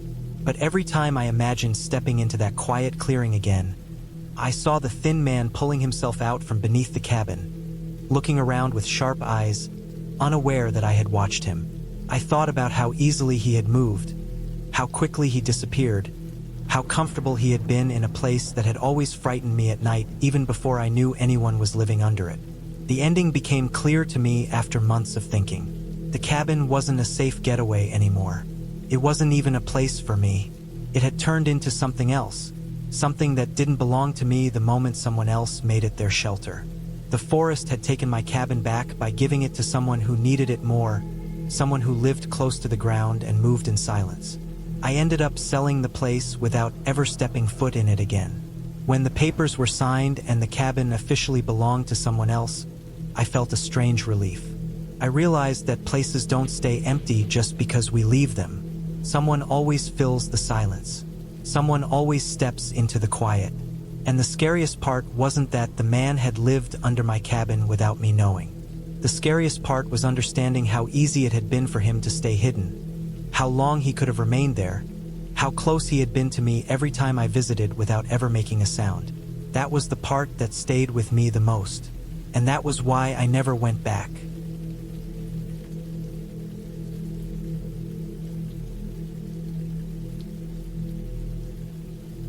I came to the cabin because I needed to get away from everything in my life that had started to feel too loud and too fast.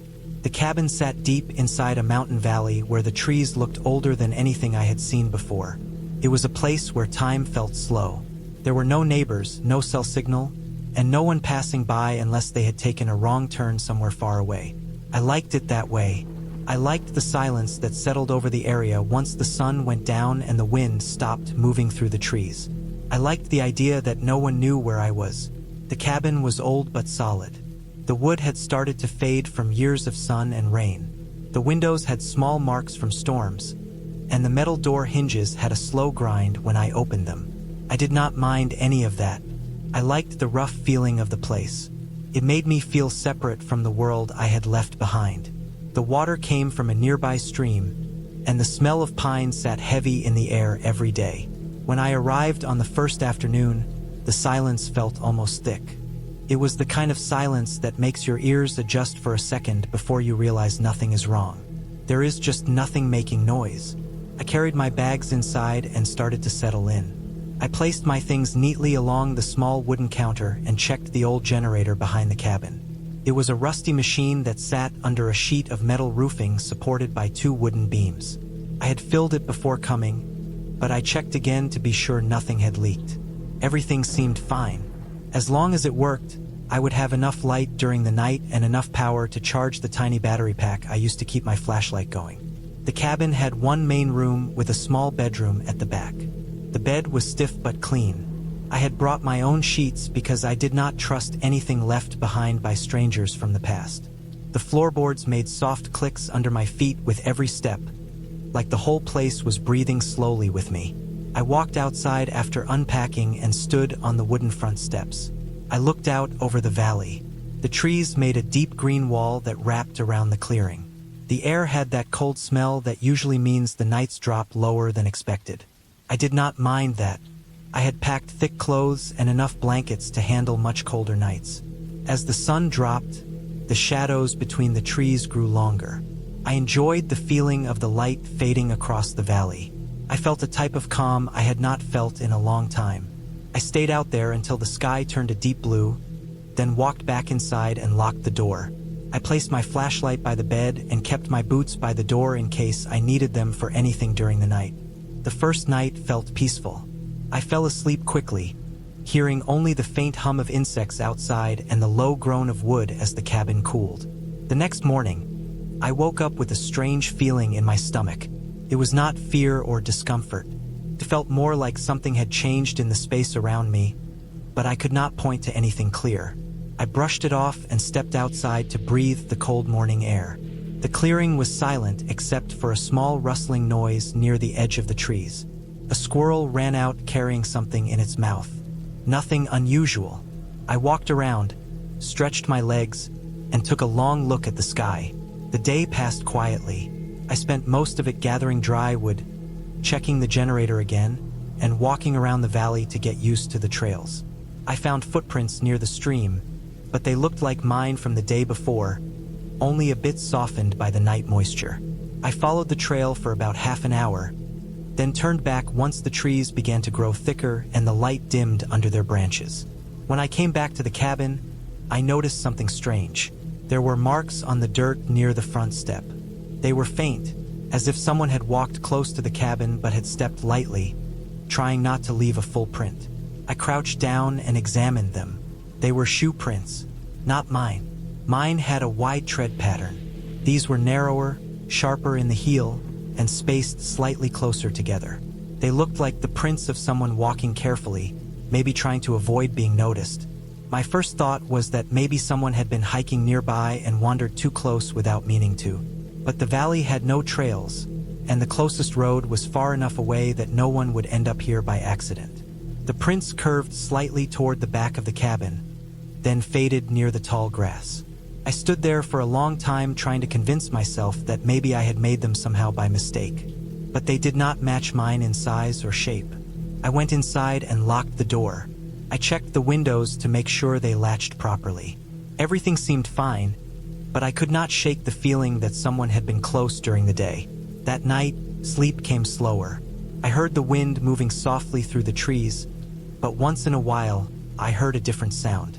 A slow crack of branches as if someone had stepped on them. Then silence. Then another small crack, almost too faint to notice.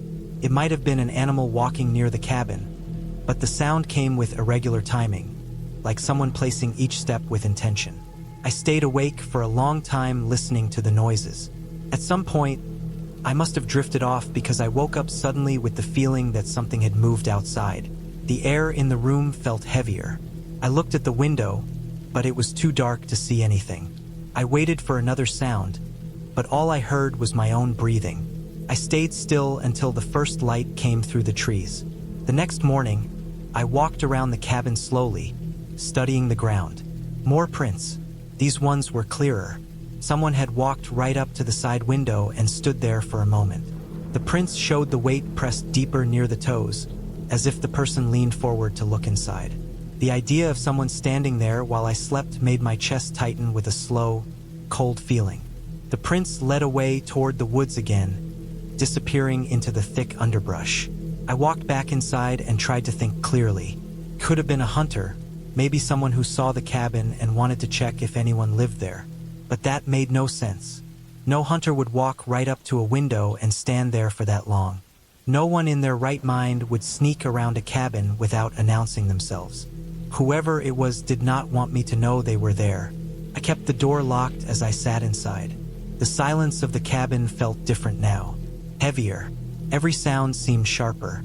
I kept watching the windows, expecting to see movement. The hours passed slowly. When the sun dropped again, the shadows around the cabin seemed darker than before. I set my flashlight on the table so I could grab it quickly. I kept my boots near me and my jacket within reach. As the night settled in, I stayed awake listening again. At first, the sounds outside seemed normal. The wind, the small rustling of leaves. Then, sometime deep into the night, I heard soft footsteps on the dirt. Slow, careful, coming closer. I sat up in bed and held my breath. The footsteps stopped right outside the cabin wall. I could hear the faint sound of someone breathing. Not loud, but steady. A human breath has a different rhythm than an animal's, and I could tell right away this was another person. The breathing stayed near the wall for almost a minute. Then I heard a faint scraping sound against the wood. Not a claw, not an animal rubbing. It sounded like a hand sliding lightly across the wall. My chest felt tight, and I stayed completely still. The footsteps moved again, around the cabin, stopping near the back window. I waited for something to happen. The breathing returned, slow and deliberate.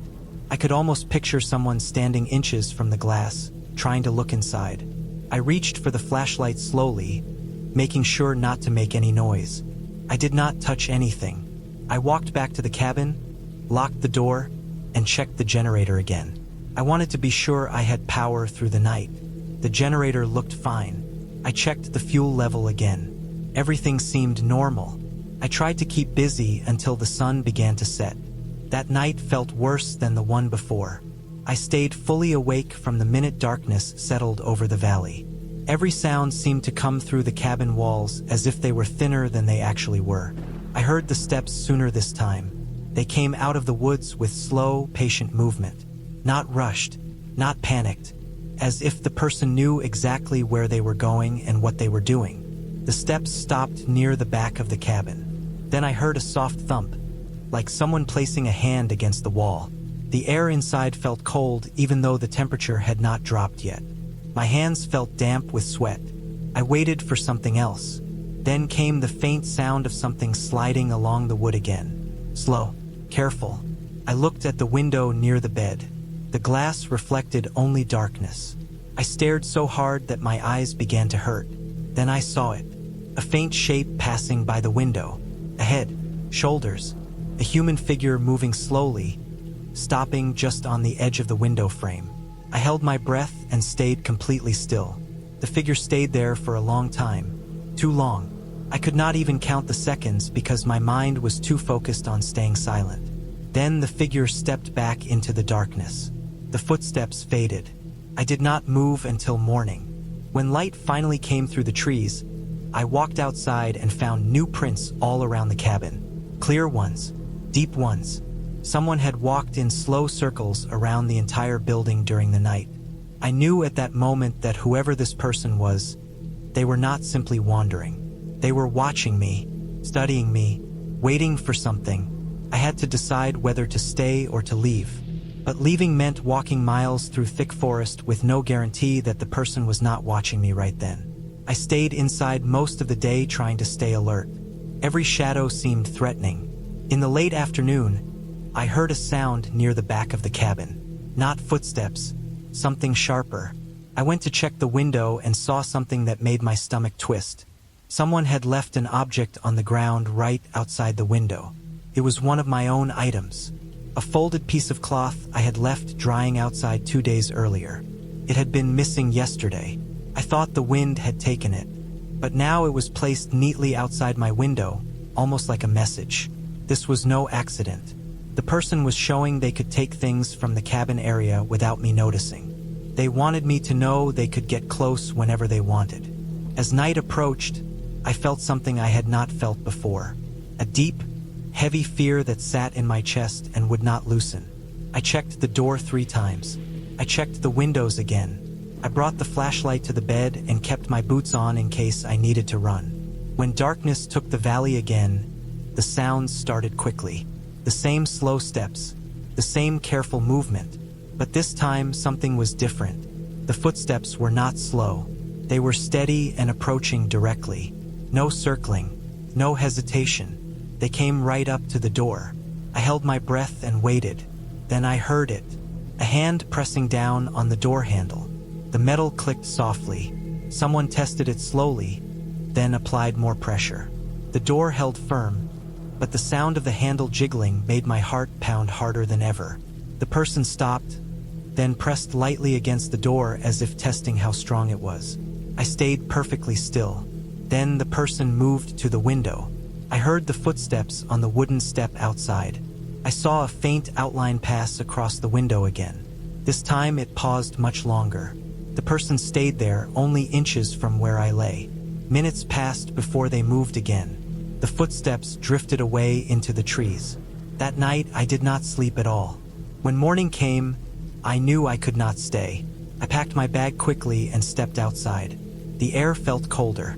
The forest looked too still, as if it was waiting for something. I walked toward the trail leading out of the valley. I kept checking behind me. Nothing moved except my own shadow. Nearly half a mile from the cabin, I looked back. Through the trees, I saw someone standing in the clearing near the cabin door. The figure was tall and thin. Their clothing looked dark. I could not see the face from the distance. They did not move. They just stood there watching me walk away. I kept moving, faster now, almost running. I heard nothing behind me, but I did not slow down until the forest thinned and the distant sound of the old access road reached my ears. When I finally made it to the road, I kept walking until I reached the small ranger station miles away. I did not return to the cabin. I left everything behind. Sometimes I think about the person who stayed near my cabin, about the neat pile of collected items under the trees, about the breathing outside the window, about the slow steps circling the cabin night after night. I think about how they watched me without showing themselves. I think about how close they came to trying the door. The ending is simple and clear. I left because staying would have ended badly. The cabin was not dangerous, but the person living unseen in the woods was. Leaving was the only thing that kept me safe. I never went back, and I never will.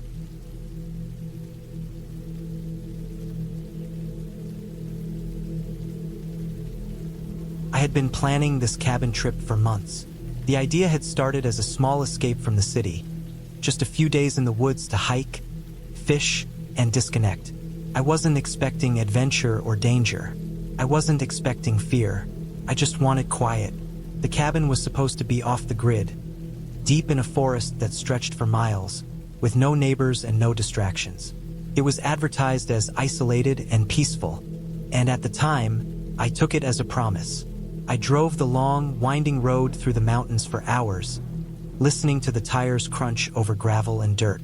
The map I had printed out was old and blurry in spots, and I missed a turn once, which forced me to double back. The forest seemed endless. Pine trees leaned over the road, casting shadows that moved in strange ways as the sun shifted. I didn't notice it at first, but there were places where the forest seemed too quiet. No birds, no wind rustling, just an oppressive silence that settled around the car like a thick cloth. Finally, I reached the cabin. It was small and built entirely from logs, with a stone chimney rising above the roof. Smoke from a dying fire curled lazily into the air, though I hadn't seen anyone around. There was a dirt driveway leading up to it, wide enough for one car, and I parked with a sense of relief, feeling the weight of the drive lift off me. The first thing I noticed as I approached was how quiet it was, the kind of quiet that makes your own heart beat loud. The second thing I noticed was that the cabin looked slightly off. The wood was weathered, but some sections seemed newer than the others, as though repairs had been made haphazardly. The windows were dirty, and I could barely see inside. The door was locked, but a note pinned to it in a plastic cover said the key was under the mat. I bent down, lifted the mat, and retrieved it.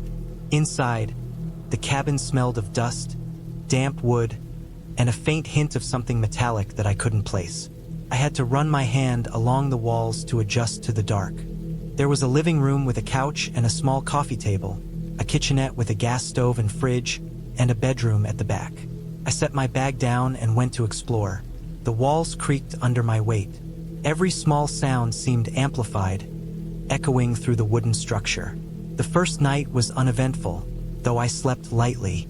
The wind had picked up outside, rattling the windows and shaking the thin walls. I kept a flashlight on the nightstand, though I didn't expect to use it. I woke at odd hours, startled by the smallest noises. The thud of a branch against the roof, the scratch of something moving outside. I told myself it was nothing, just the forest settling around the cabin. The second day, I decided to hike deeper into the forest. I left early, carrying a backpack with water, snacks, a first aid kit, and a small hunting knife. The trail was narrow and overgrown in places. Moss covered the rocks, making footing uncertain. Every so often, I would see signs of wildlife. Tracks in the mud, tufts of fur snagged on branches, but nothing dangerous. As I hiked, I felt an odd sensation, like I was being watched. I tried to dismiss it. I told myself it was just my imagination. But then I noticed something that made my stomach tighten. Small, crude markers had been placed along the trail. Sticks tied together with strips of cloth, painted with strange symbols. They weren't elaborate, but they were clearly deliberate. Someone had been here before me. Someone had been marking the forest. I felt a shiver run down my spine, but I kept walking, telling myself I was overreacting. I returned to the cabin in the late afternoon. The sun was beginning to set, casting long shadows that made the cabin look more ominous than before. I made a small fire in the fireplace, stacked wood from a corner of the cabin, and tried to settle in. As darkness fell, the forest around the cabin seemed to close in. The wind carried strange noises, twigs snapping, leaves rustling in ways that didn't match the wind's direction. I kept my knife on the coffee table and tried to stay calm. Around midnight, I woke to a sound that made my blood run cold. It was faint, almost imperceptible at first, but it became clearer. the sound of footsteps outside, slow and deliberate, circling the cabin. I froze, straining to hear through the wooden walls. Whoever it was, they were walking carefully, not trying to hide their presence completely, but not making noise deliberately either. I reached for my flashlight, but my hands were shaking so badly I nearly dropped it. The footsteps continued for what felt like an eternity, then stopped. Silence. My chest was pounding. I tried to convince myself that it was an animal, a deer, a bear, but the pattern of the steps didn't match anything I had ever heard in the forest. They were too heavy, too purposeful. I stayed awake the rest of the night, too tense to sleep, clutching the knife and listening to every sound. The next morning, I decided to leave, but when I stepped outside, I noticed something disturbing. There were footprints around the cabin. Large, heavy prints that hadn't been there when I arrived. They led from the treeline to the edge of the cabin and stopped at the door. No signs of forced entry, no broken windows, just the impression of someone standing and watching. I packed quickly and tried to drive away, but the gravel road was narrow, and the forest seemed to have grown denser overnight. Every turn felt familiar, almost as if I was going in circles. My phone had no signal, and the GPS on the old map was useless. Panic started to set in.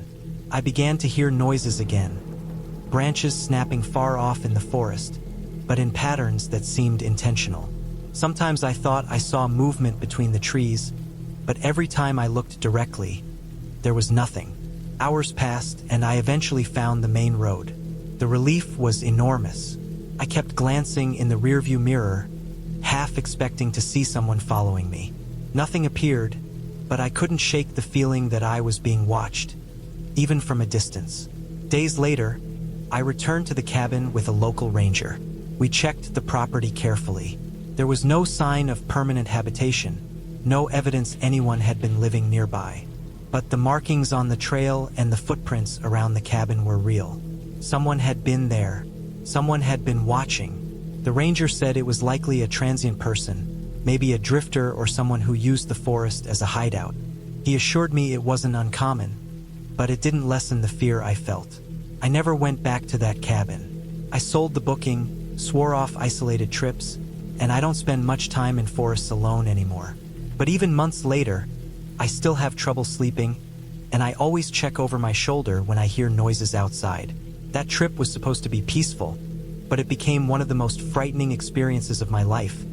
A reminder that isolation can be dangerous, and sometimes the scariest things are the ones you never see, the ones just watching from the shadows.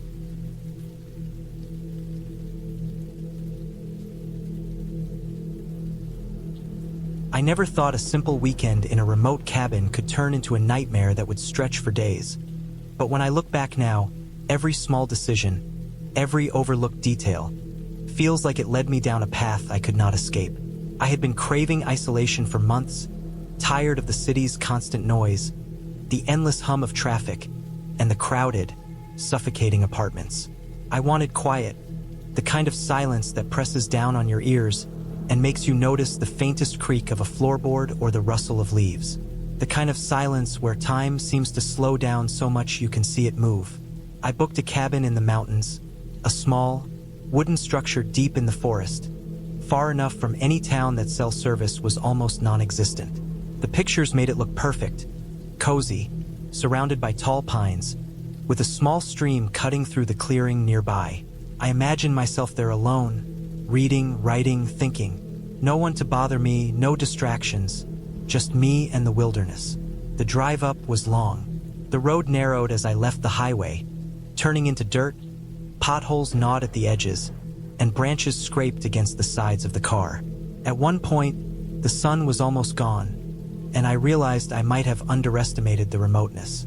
But the cabin was exactly where it was supposed to be. I parked and stepped out, the cold air biting at my face. The smell of wet pine and earth was overwhelming, grounding. The cabin was old but sturdy, built from thick logs with a metal roof that looked like it could withstand the heaviest snow. The porch creaked under my weight as I carried my bag inside. Inside, it was everything I imagined.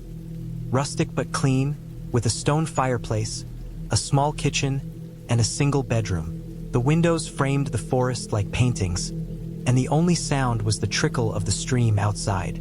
I unpacked quickly, lit the fireplace, and let myself sink into the silence. First, it was perfect. I spent the evening walking the small clearing around the cabin, watching the light fade and the shadows stretch. By the time darkness fully set in, the forest felt like it had absorbed all the light, leaving the world around me black and quiet. I went to bed early, the kind of exhaustion that comes from traveling and walking over rough terrain making sleep easy. I woke in the middle of the night to a sound I could not immediately place. First, I thought it was the wind. The trees were moving, branches knocking against one another. But the sound was closer, a scraping, faint but distinct, like someone dragging something heavy over the ground just beyond the tree-line. I froze. The fire had burned low, and the room was dimly lit by the moonlight through the window. I listened, nothing else. My first thought was that it was an animal, maybe a deer or a bear, although the scraping didn't make sense for either. I tried to convince myself it was nothing, that the forest had its own noises, but sleep was gone. I stayed awake, listening to the occasional crack of wood from the cabin settling and the rustle outside, until the sky started to lighten with dawn. The next day, I decided to hike the area around the cabin. I had brought a small map, but it was not very detailed. The forest was dense, and the ground uneven. Every step felt like a test of balance, roots and rocks threatening to trip me, and the constant sound of wildlife, birds calling, squirrels scurrying, made me feel like I was being watched, though I knew it was just instinct. I hiked for hours, following the stream, climbing a small ridge, noting the way the sunlight fell through the trees. Around midday, I decided to head back. On my way, I noticed something strange. Deep tracks in the mud, large and uneven, heading roughly parallel to my path but not exactly matching it. They didn't look like any animal I had seen. I felt my chest tighten, an unease settling over me. I tried to tell myself I was imagining things, that maybe a logging truck or hikers had passed recently. But the more I looked, the more the tracks seemed deliberate, like someone had moved slowly through the area, watching. When I returned to the cabin, I thought about leaving, but it felt foolish. I was already there, it was daylight, and I was alone but not helpless. I locked the doors and windows, checked my supplies. I made a fire and cooked a small meal, trying to focus on normalcy. But the feeling of being watched lingered, subtle but persistent. That night I heard it again, scraping, more deliberate this time, closer, almost circling the cabin. I stayed still in bed, heart hammering, every instinct telling me to run, but the darkness outside making that impossible. The sound stopped after what felt like an hour, but sleep was impossible. I watched the shadows outside the window, waiting, imagining shapes moving just beyond the trees. Over the next day, I tried to keep myself busy. I repaired some minor things around the cabin, stacked firewood, cleaned the kitchen, anything to distract from the creeping fear. When I hiked again, I noticed more signs, broken branches at strange heights, footprints leading toward the cabin, not away.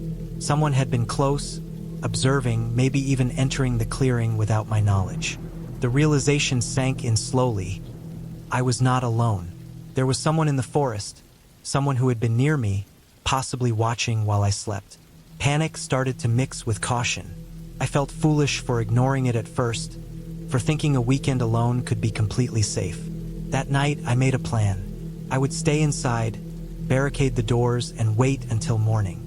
I moved the furniture in front of the door, checked all windows, and kept a knife nearby.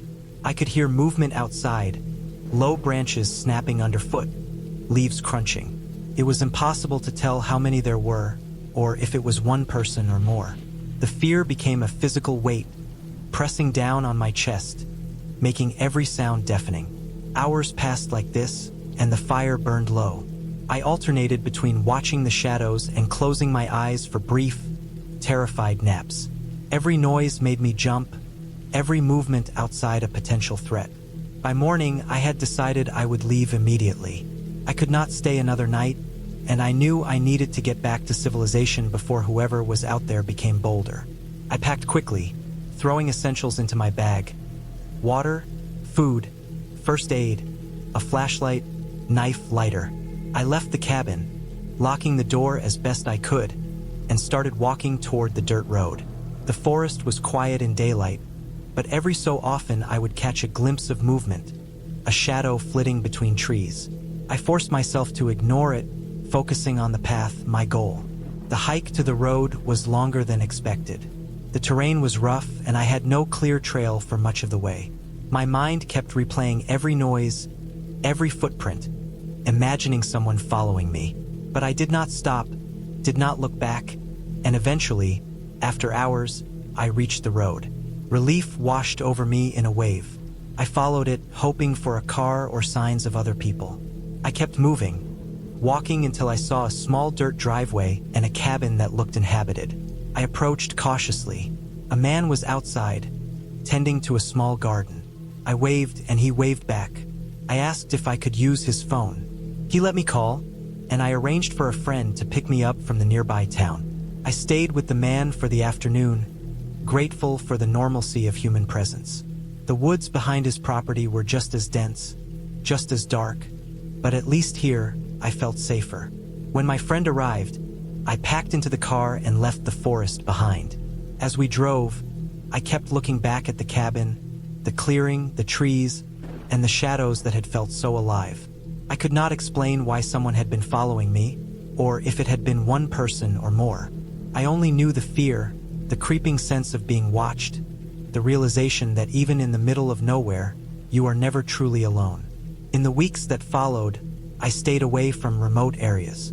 I found myself checking doors and windows at home, listening for sounds that were not there, replaying the experience over and over. But I also felt relief, a deep gratitude for the ordinary safety of streets, neighbors, and cell service.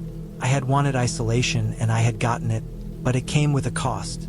I learned that even the quietest forest holds dangers, not of ghosts or monsters, but of human presence, unpredictable and silent, watching. I had faced that fear and survived, and the memory of it stayed with me, sharper and more vivid than any story or dream. A reminder that caution, preparation, and awareness are worth more than any desire for solitude.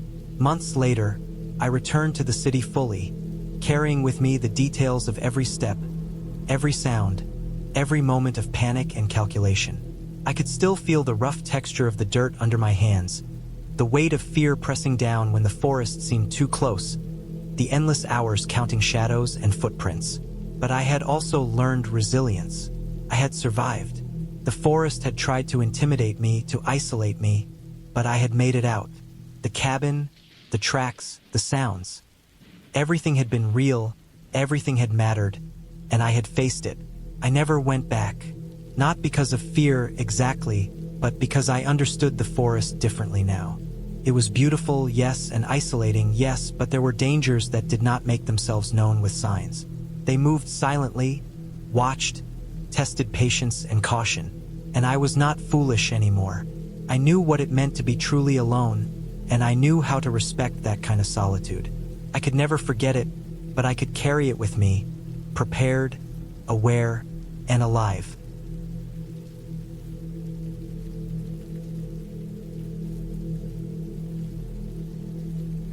I didn't really plan to be scared that weekend, but I could feel it the moment I turned onto the gravel road that led to the cabin. The place was miles from the nearest town, deep in a valley surrounded by dense pine forests that stretched up the sides of the mountains. The sun was sinking low, burning a dull orange through the gaps in the trees. I had driven for hours on narrow, winding roads that twisted around the hills, and by the time I reached the cabin, I was exhausted. The GPS had lost signal long before I even saw the first sign marking the property. The last 100 meters, I had to rely on memory and old maps I had printed days earlier. The cabin itself was a small, wooden structure, probably built in the 1970s, with faded brown planks and a steep roof covered in dark shingles. Moss had grown in patches along the sides, and the little porch sagged slightly on one end. I parked my car to the side and took a moment to breathe in the quiet. The wind rustled the pine needles above, and somewhere far off, a bird cried. There were no cars, no roads, no signs of life.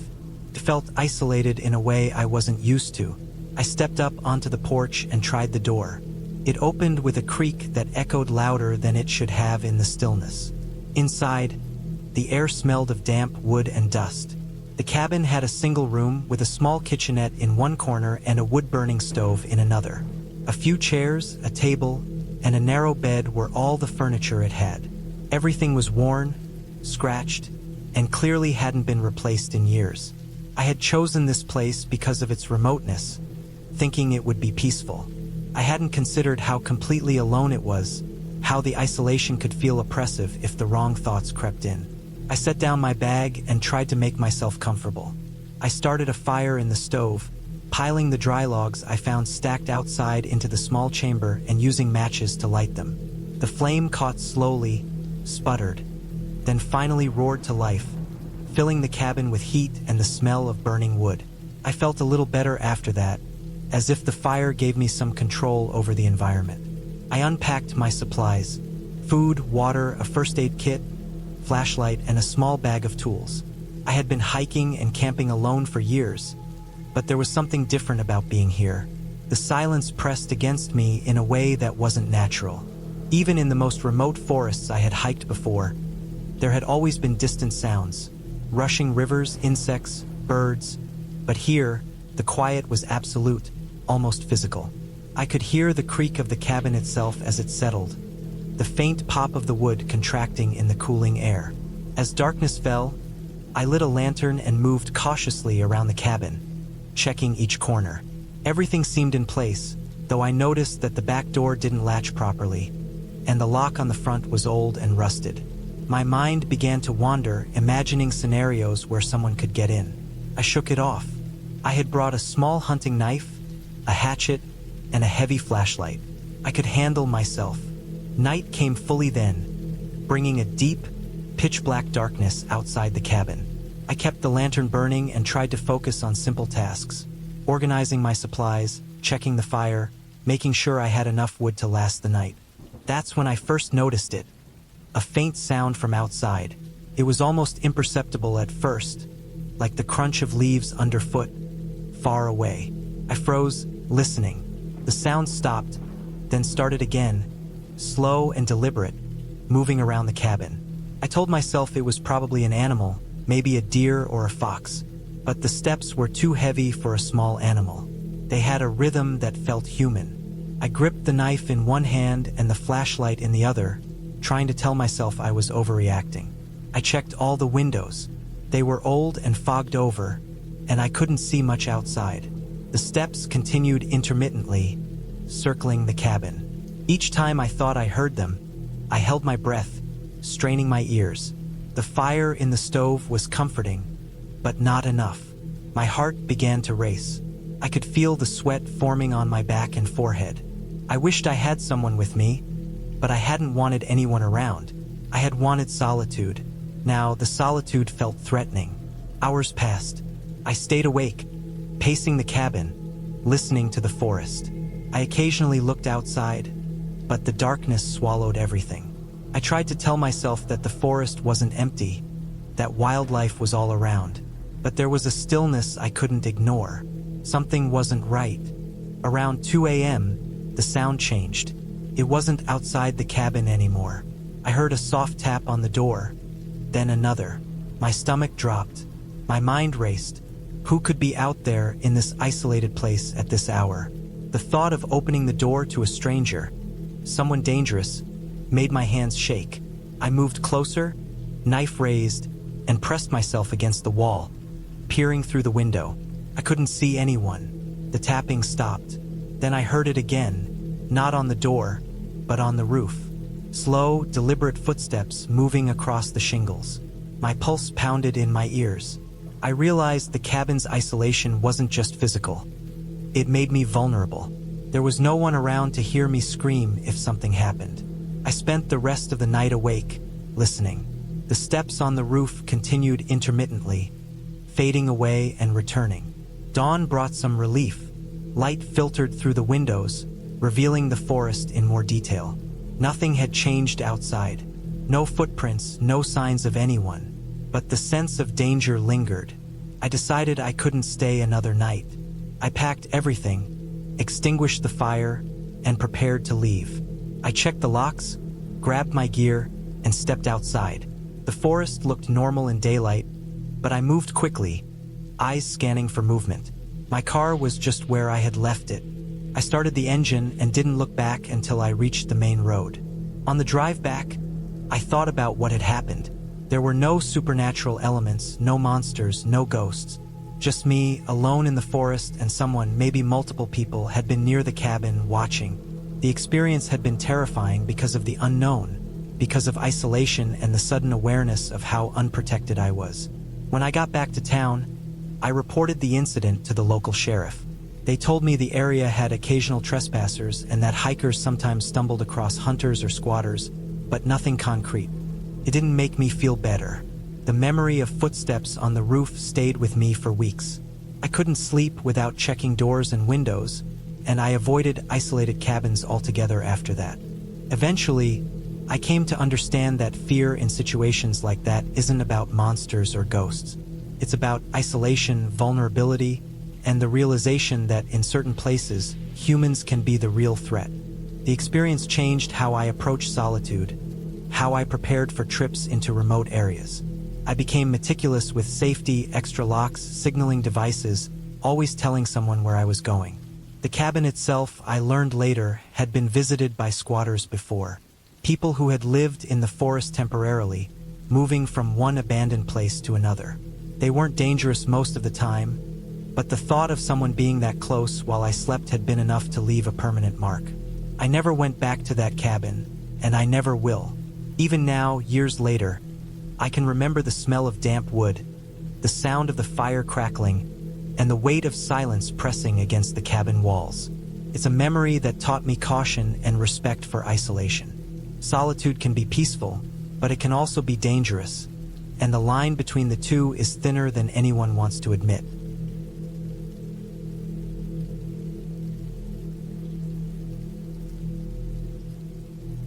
I had been driving for hours through the dense forest roads, the kind that twist and bend so much that even the GPS seemed confused. The sun was already low in the sky when I spotted the small dirt path leading to the cabin I had rented for the weekend. It was a cabin I had found online, listed as secluded, private, and ideal for anyone wanting to escape city life. The pictures had shown a simple wooden structure with a small porch and a fireplace inside. That kind of solitude sounded perfect to me, though I had no idea just how far into isolation it really was. The last stretch of road was nothing more than 2 tracks, one for each wheel, surrounded by thick evergreens that blocked most of the remaining sunlight. The deeper I went, the quieter everything became, until the occasional chirp of a bird was the only sound, and even that seemed faint, distant. The air had a strange weight to it, heavy but dry, and the scent of pine was strong, almost overwhelming. I slowed the car, feeling that nervous tension that always comes when you are too far from anything familiar. My phone had already lost signal miles back. I reminded myself I was here to relax, to get away from everything, but I could not shake the feeling that I was being watched. When I finally reached the clearing where the cabin stood, I parked and stepped out. The floorboards on the small porch creaked under my weight. The cabin was old, the kind where the wood had darkened with age, and the windows were slightly dusty. The door opened with a push, and the inside smelled of must, wood, and something faintly metallic. I set my bag down and turned on the small lights that ran on a generator. Shadows clung to every corner of the room, the ceiling low and heavy with dark beams. I started unpacking, placing food in the small fridge, stacking firewood by the fireplace, and setting up the small propane stove. The cabin had minimal furnishings, a small kitchen table, a couch that had clearly been here for decades, and a simple bed in the corner. There were no other signs of life, not even remnants of previous visitors beyond dust on the floor. The quietness was impressive, almost too much, but I tried to convince myself it was what I had wanted. I wanted isolation, a break from constant noise, phones, and people. As night fell, I lit the fireplace. The flames cast dancing shadows across the walls, making the room feel warmer, more alive. I had brought a few books, some food, and enough supplies to stay 2 nights. Outside, the wind began to rise, rustling the trees in a low, continuous groan. The sound felt almost alive, and it made me glance over my shoulder more than once, expecting some movement in the darkness beyond the windows. I tried to focus on the fire, the glow of the flames, the crackle of the wood, reminding myself I was safe. Hours passed. I ate a simple meal and read by the fire. Every now and then, I would hear a snap outside, like a branch breaking under weight, but each time I convinced myself it was just the forest settling, animals moving in the night. Then, I heard a sound that was different, a soft, scraping noise, like something dragging across the ground. I froze. The sound was coming from outside, near the edge of the clearing. My heart started to beat faster. I put the book down and strained to listen. It stopped. Then it came again, a low scraping, moving slowly along the perimeter of the cabin. I debated what to do. I had brought a small camping knife, but I wasn't prepared for a confrontation. I checked the locks on the doors and windows, making sure everything was secure. The noise stopped again. I told myself it was probably a deer or some other animal, though it sounded too heavy, too deliberate for that. I sat by the fire for hours, trying to focus on reading, but the sense of being watched never left me. Every sound outside, the wind, branches, animals, felt amplified, threatening. Morning came. The sunlight cut through the trees, giving the cabin a different face, calmer and less sinister than it had felt at night. I had barely slept, listening for every crack of wood or rustle in the undergrowth. I decided to take a walk around the cabin to see if there was any evidence of whatever had been outside. As I circled the perimeter, I noticed marks in the dirt, large, heavy footprints that were not quite human, not quite animal. The prints were deep and deliberate, circling the cabin in a rough pattern, as if whoever or whatever had made them was studying the building, inspecting it. My stomach sank. I went back inside quickly, locking everything again. The second night was worse. The sounds started earlier and they were closer. Scratches at the door, the dragging of some heavy object across the ground outside. I stayed near the fireplace, the knife in my hand, staring at the window. I did not sleep. Every hour stretched into an eternity. My mind ran through every scenario. Bear, wild animal, intruder. I realized I was completely alone, hours from any road, any help, and whoever was outside knew it. I stayed awake until dawn, listening to the silence after the night noises faded. When morning finally came, I was exhausted, running on adrenaline and fear. I packed my things quickly, but I noticed something alarming. The footprints from the previous night had not disappeared. They were still there, circling the cabin. Some of them were closer than before, almost at the base of the cabin steps. I had to leave. I grabbed everything, jumped into the car, and started the engine. As I drove back toward the main road, I kept checking the rearview mirror, expecting to see someone, or something, following me. I saw nothing, only the endless forest, but I did not feel any safer. When I reached the main road, I pulled over to catch my breath. My hands were shaking, my body tired from hours of tension. I realized that I had underestimated how vulnerable one could be in complete isolation. There was no one around for miles, and no one would have known if something had happened to me. I kept driving, eyes constantly scanning the trees. The sun was high now, but the memory of the cabin, the footprints, and the sounds outside haunted me. Back in the city, I called the rental company. They were polite but dismissive when I mentioned footprints or sounds. They said the cabin was safe, and nobody had ever had a problem. I realized that no one would take me seriously if I tried to explain how scared I had been, how real the threat felt. It wasn't just my imagination. There had been something out there, something patient, moving slowly, and circling the cabin. I could feel it in my bones. Days later, I drove back to the cabin with local authorities. They had dogs and searched the surrounding area. They found evidence of someone or multiple people living in makeshift camps deep in the woods. There were traps, discarded food, and the remains of small fires. The authorities told me that the forest around that cabin had been used by people hiding from law enforcement or living off the grid. The footprint pattern I had seen wasn't wild. It was deliberate, human, but without any trace of settlement close to the cabin itself. They explained that these people would sometimes watch cabins, wait, and see if anyone was inside, then retreat if the occupants seemed alert. It was rare, but it happened. I was allowed to remove my belongings from the cabin safely, but I never returned. The experience stayed with me for months. I realized that fear doesn't need monsters, ghosts, or fairy tales. Fear can be human, real, and deliberate. I had survived because I stayed alert, locked everything, and left at the first chance. The lesson was clear. Solitude in a remote area is beautiful, but it comes with danger, sometimes human danger, and that danger does not wait for you to understand it before it comes close. Since then, I always check maps, research areas thoroughly, and talk to locals before going anywhere remote. I never underestimate the forest, the wilderness, or the people who use it as cover. The cabin itself remained a quiet memory, a warning etched into my mind. Isolation is dangerous not because of the unseen, but because the scene can be unpredictable and patient. And in that quiet, watching world, I learned that survival often means trusting your instincts, moving quickly, and never thinking you are truly alone, even when no one seems near.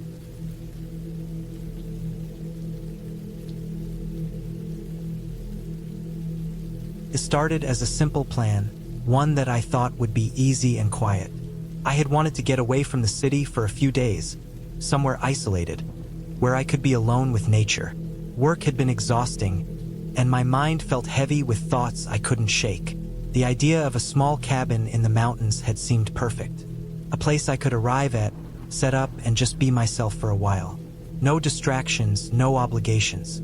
I had found the cabin online. It was small, rustic, and tucked away in a remote part of the forest. The pictures showed a wooden structure with a steep roof, surrounded by dense trees and a small clearing. The online description emphasized solitude, which was exactly what I wanted. It was far from the main road, accessible only by a narrow dirt path, and the nearest town was over 15 miles away. The owner assured me there was electricity, running water, and even a small wood stove for heat. I had booked it for 3 nights, eager for complete isolation. The drive was long, winding through roads that narrowed as I went higher into the mountains. The air changed gradually, cooler and sharper, filled with the smell of pine and wet earth. The sun was low in the sky when I finally spotted the cabin through the trees. It was exactly as the pictures had shown. Weathered wood, a small porch, and windows that reflected the fading light. The clearing around it was small but enough to let in sunlight. I parked my car, unloaded my backpack, and walked to the door. The cabin itself was simple inside.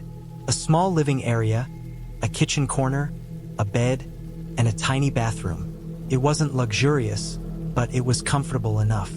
I unpacked slowly, trying to shake the tension that had built up in my body during the drive. I lit the wood stove, the warmth spreading through the room in a comforting way. Outside, the forest stretched endlessly, quiet except for the occasional sound of birds or rustling leaves.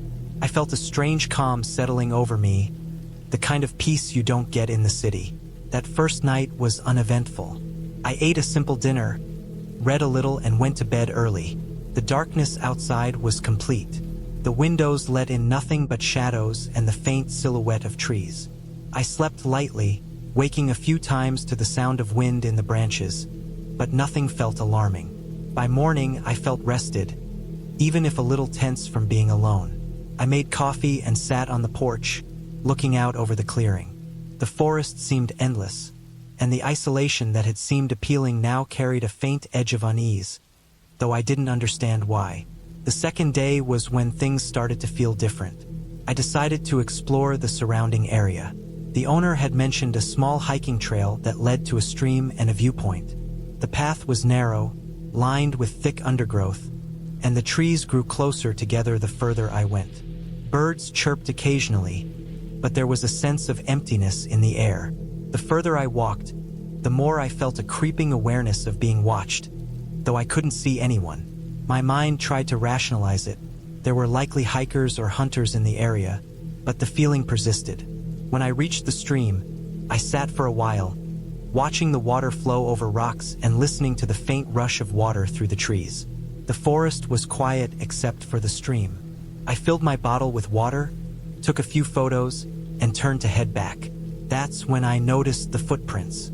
They were faint but unmistakable, shoe prints in the mud, leading from the trail and disappearing into the trees.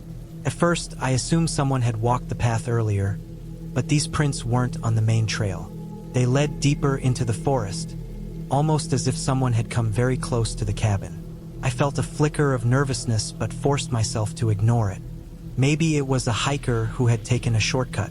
I followed the trail back, trying to keep my mind occupied. By the time I reached the cabin, the sun was low, casting long shadows across the clearing. I closed the door behind me and locked it, double-checking the windows. I tried to convince myself I was imagining things. That night, the wind picked up. It rattled the roof and shook the windows. I sat on the bed with a flashlight, reading old survival guides I had brought along, feeling an inexplicable tension. Then I heard it, a faint scraping sound at the edge of the clearing. It was subtle, barely audible, but there was no doubt it was there. I froze, straining my ears. The sound stopped as suddenly as it had begun. My heart was racing, and I tried to calm myself. Animals could make noises like that, I told myself. Deer, maybe a raccoon, even a fox. Still, I didn't sleep well that night. The next morning, I decided to stay near the cabin. I spent hours examining the perimeter, checking for signs of anything unusual. There were some broken branches and faint tracks around the edge of the clearing, but nothing conclusive. Still, the feeling of being watched remained. I tried to focus on practical tasks, stacking firewood, cleaning, organizing my supplies, but my attention kept drifting to the forest. Every rustle, every shift of shadow set my nerves on edge. Late in the afternoon, I realized I hadn't seen anyone for hours. The forest had an oppressive silence. I decided to take a short walk along the dirt path that led to the main road, hoping to clear my mind. As I walked, I noticed more signs. Footprints, broken twigs, small piles of leaves that looked disturbed. They weren't fresh, but they were close enough to indicate someone had been moving through the area. Panic started to rise. I turned back toward the cabin, moving faster, scanning the trees. The isolation I had sought now felt dangerous. When I returned, I locked the doors and windows again, checking every latch and bolt. I stacked chairs against the doors as an extra precaution. I tried to convince myself that I was overreacting. Still, I couldn't shake the feeling that someone had been watching me, maybe even following me. The forest around the cabin seemed to have a presence, something intangible but unmistakable. I spent the rest of the evening in a state of quiet anxiety, listening to the wind and trying to ignore every sound. The third day was the worst. I woke to the sound of footsteps on the porch. They were slow, deliberate, and unmistakably human. My heart pounded as I grabbed a heavy kitchen knife and crept toward the window. No one was there. The footsteps had stopped. I checked every window and the door. Nothing. I called the local ranger station on my cell, but the signal was weak and kept cutting out.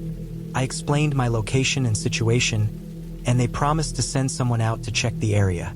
That small promise of help eased me slightly, but I knew it could be hours before anyone arrived. I stayed inside for the rest of the morning, moving cautiously, checking the locks repeatedly. Around midday, I heard something different. Voices in the distance, muffled but human. They didn't sound like hikers. The tone was harsh, deliberate. They were moving through the forest toward the cabin. I felt trapped.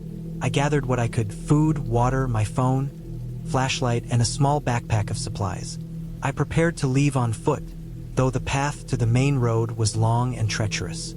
I waited until the voices were closer, then slipped out the back door, trying to stay hidden. The forest was thick, and I moved slowly, crouching behind trees and bushes. My heart was racing, every step deliberate and quiet. I could hear the voices getting closer, and I realized they were searching for me. Panic surged. I forced myself to focus, relying on memory of the terrain from my earlier walk. Every branch I snapped underfoot felt like a warning to anyone nearby. Hours passed as I moved through the forest, following a rough sense of direction toward the road. My legs ached, and the low sun made it hard to see in the dense trees. At one point, I paused to rest behind a large tree, straining to hear if I was being followed. The forest was quiet again. I hoped I had lost them, though I didn't dare stop moving for long. Night was approaching, and I was still far from the road. Finally, after what felt like an eternity, I stumbled onto the dirt path that led down the mountain. I kept low, moving as quickly as I could without making too much noise. Then I saw the headlights of a car in the distance. Relief washed over me. I ran toward it, waving my arms, shouting, though I doubted anyone could hear me. The car slowed, and a man stepped out. I explained everything in short, breathless words, pointing toward the direction of the cabin. He called for backup, and soon a sheriff's vehicle arrived. The officers investigated the cabin and surrounding area. They found footprints and signs that someone had been near the cabin, but no one was there at the time. They assured me that the area was known for hikers, hunters, and occasional trespassers, but it was rare for anyone to approach so deliberately. They escorted me back to town, helped me contact the rental company, and confirmed I would not be charged for the remaining nights. The cabin had seemed safe in the listing, but the reality was that its isolation also made it vulnerable. In the weeks that followed, I thought a lot about what had happened. The fear, the tension, the sense of being watched. It stayed with me for a long time. I realized that what I had sought, solitude and peace, could be dangerous when you are alone in the wilderness. But I also realized I had survived, that I had been cautious, observant, and deliberate in my actions. The experience left me shaken, but it also gave me a deep respect for the power and unpredictability of isolation. I never returned to that cabin. I never wanted to, but I did learn to prepare better, to respect the wilderness, and to understand the subtle signs of danger. I learned that fear is not always irrational, that instincts matter, and that being alone in the forest is not the same as being safe. It was a lesson learned the hard way, but it was one I carried with me forever. Even now, months later, I still remember the sound of the footsteps on the porch, the shadows in the clearing, and the way the forest seemed to close in around me. I remember the relief of reaching the road, the headlights cutting through the dark, and the first words of the sheriff who assured me I was safe. And I remember the quiet knowledge that sometimes the most terrifying moments come not from what you imagine, but from what is real and very close.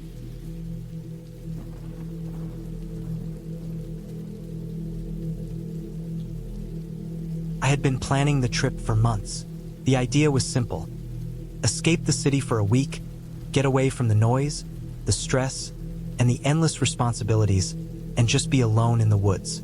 I wanted nothing more than silence, space, and the cold, dry air that comes with high-altitude forests in late autumn. I found a small cabin online, one that was advertised as completely isolated, with no neighbors for miles and a small lake nearby. The pictures were sparse, but I liked the look of it. A rough-hewn log structure, a stone fireplace, and a large porch that faced the woods. It wasn't luxurious, but I didn't want luxury. I wanted to disappear for a while. The drive out was long and winding. Highway gave way to smaller roads, and then to dirt tracks that jutted into the forest like thin veins.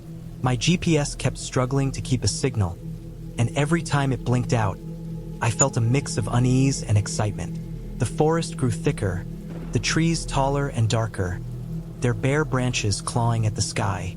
By the time I reached the last stretch of road, I was the only car for miles. The air smelled sharp, like damp soil and decaying leaves. I parked near the cabin, the tires sinking slightly into the soft, wet ground, and got out. The silence hit me first. Not the peaceful kind of silence you imagine in the city when everything is quiet. This was a thick, heavy silence, the kind that pressed against your ears and made your own movements sound exaggerated. My footsteps on the wooden porch sounded like thunder. The cabin itself was just as I imagined, rough and solid, with a slightly sloped roof and a chimney that hinted at nights spent by fire. I carried my bag inside.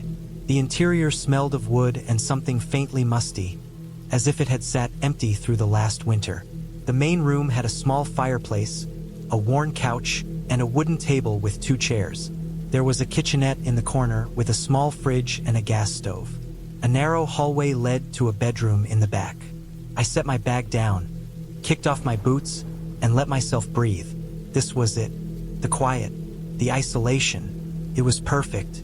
The first day passed in a blur of unpacking, exploring the cabin, and wandering around the small clearing in front.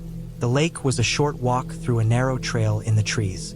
The water was dark, reflecting the gray sky, and small ripples from a breeze or fish breaking the surface moved across it in irregular patterns. I spent the afternoon there, skipping stones and watching the clouds drift. I felt a contentment I hadn't felt in years. The first night was peaceful. I built a fire in the fireplace, ate a simple meal, and went to bed early. The walls of the cabin groaned as they settled in the cool night air, and the wind made the trees outside whisper and rustle. I fell asleep with the fire crackling softly behind me, imagining myself waking up to more quiet, more isolation, more freedom. The second day began like the first, sunny and cold. I decided to explore further. There was a trail marked on the cabin's small map, one that followed the ridge of the hill behind the cabin. I packed water, food, and my phone, though I knew the signal would likely be weak. The hike was harder than I expected. The trail was steep, and the ground was damp with recent rain. My boots slipped in the mud more than once, and my legs ached from the effort. But the forest was beautiful. The colors were muted brown, orange, and gray. But there was something alive about the way the light fell through the trees, the way the air carried the scent of pine needles and damp leaves. By late afternoon, I reached a small clearing with a rock outcrop overlooking a valley. I could see for miles. The trees stretched endlessly, a thick green-brown sea broken only by the winding river far below. I sat on a flat stone and rested, taking photos with my phone, though it mostly stayed in my pocket. I felt invigorated and strangely calm. Then I noticed the first odd thing, a thin line of smoke rising far off in the forest. It was faint, barely visible, curling into the gray sky. I frowned. No one was supposed to be out here, not this far from the road. I considered investigating, but the sun was dropping, and I didn't want to get lost. I made a mental note but kept moving back to the cabin. That night, the wind picked up.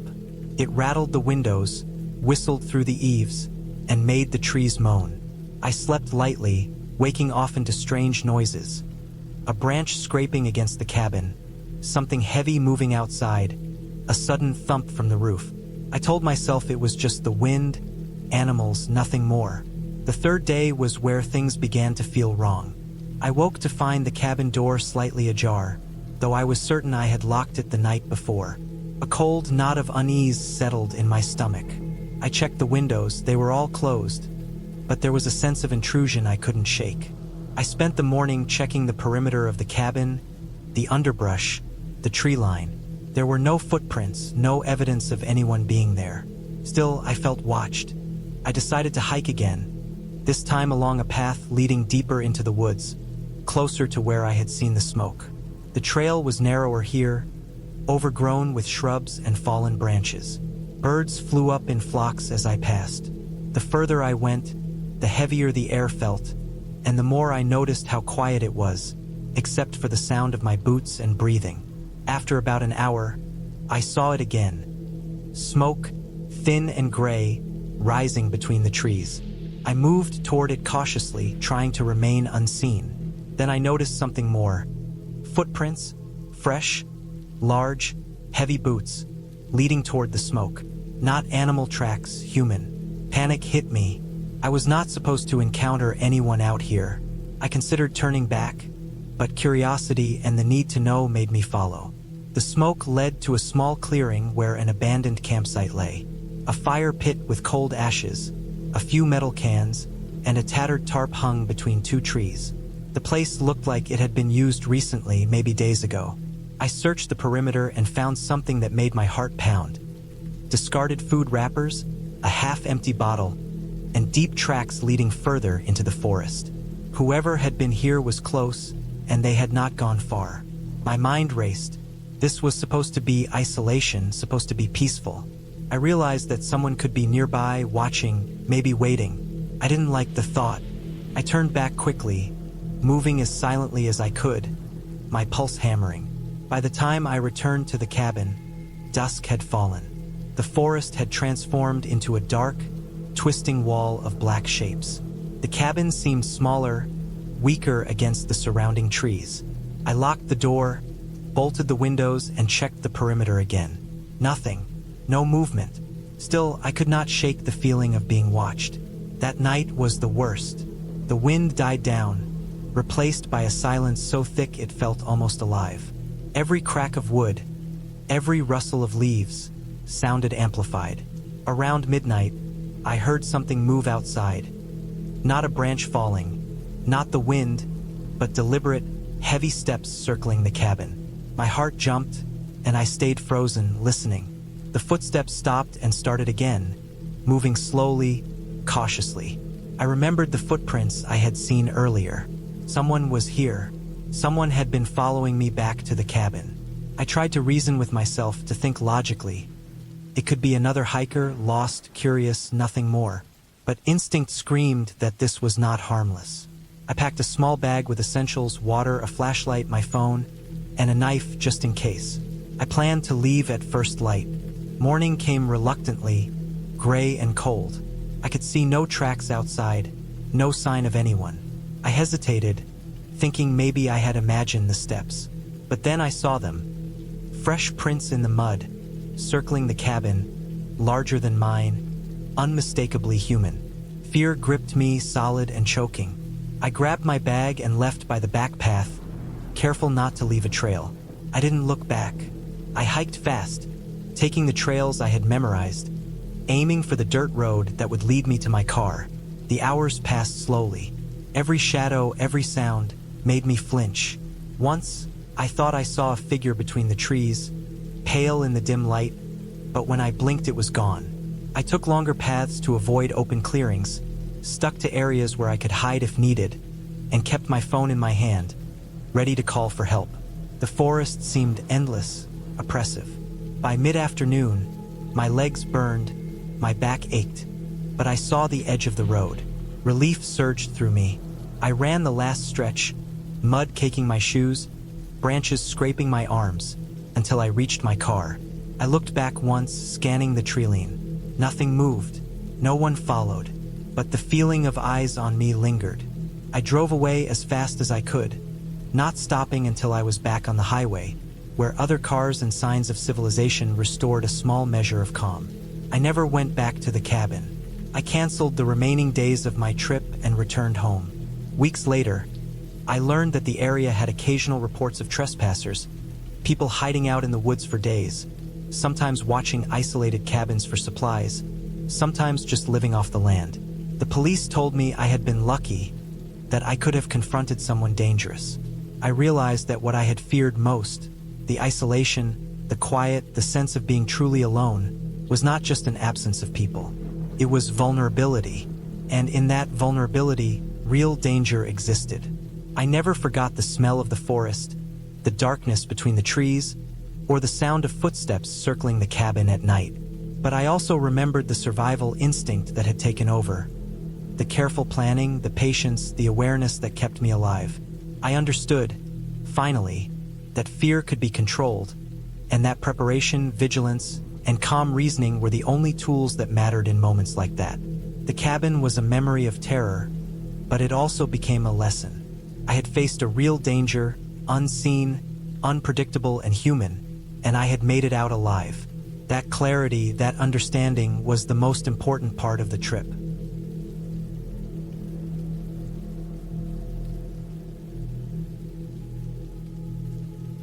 I remember the first moment I saw the cabin clearly. It was the kind of place I had only imagined in old survival books or seen in photographs on hiking forums. Hidden deep in the forest, far from the main road, it stood quietly among a thicket of pines, the wood darkened by years of weather, the roof sagging slightly in the middle. The air smelled of wet earth and pine needles, thick and clean. I parked my car on the rough dirt path, my heart beating faster than it had on any normal day. I was alone, and the plan had been simple. A weekend away to reset, to get rid of the noise of the city, the emails, the constant buzzing of life that never stopped. The walk from the car to the cabin was longer than I expected. The dirt path twisted around hills, over roots that jutted out of the ground like bony fingers. Moss covered everything, soft under my boots, making every step feel muffled. Small streams crossed the path in shallow trenches, water cold and clear. I tried to focus on the peacefulness of it, the way the wind brushed through the branches, carrying with it the sharp scent of sap and damp wood. The forest was quiet, almost too quiet, but I told myself it was natural. I told myself that all the sounds of wildlife, birds, small animals were just hidden. The cabin itself was bigger than it looked from the clearing. The front porch sagged slightly, boards warped from years of rain. The door was wooden, heavy, and the lock worked fine, though it groaned as I turned it. Inside, the air was colder, heavy with the smell of old wood and the faint hint of something else, almost metallic. Dust lay thick in corners, and cobwebs filled the upper edges of the walls. There was a fireplace, empty and dry, but the hearth was blackened with ash from past fires. I placed my backpack down, feeling the tension in my shoulders ease slightly. I had the weekend to myself, no one to bother me, no schedule, no noise. I unpacked slowly, making the small space feel like home. A sleeping bag on the floor, a lantern on the table, and my supplies arranged neatly along the counter. By the time I finished, the sky had turned a deep orange, the kind that makes everything in the forest glow. Shadows stretched long across the cabin floor. I took a moment to look outside. The trees seemed taller in the fading light, their trunks stretching up into a sky that had started to dim too fast. I told myself it was nothing. I reminded myself I had done this before, solo trips, camping alone, always cautious, always careful. This time was no different. I built a small fire in the hearth, careful to clear the debris and dry leaves first. The smell of smoke and burning wood filled the cabin, comforting in a way I hadn't expected. I ate a small meal, something easy to heat, something that didn't take attention away from the outside world. Darkness fell completely, and the lantern was the only light. I sat on the floor, leaning against the wall, staring at the flames. That's when I heard it the first time.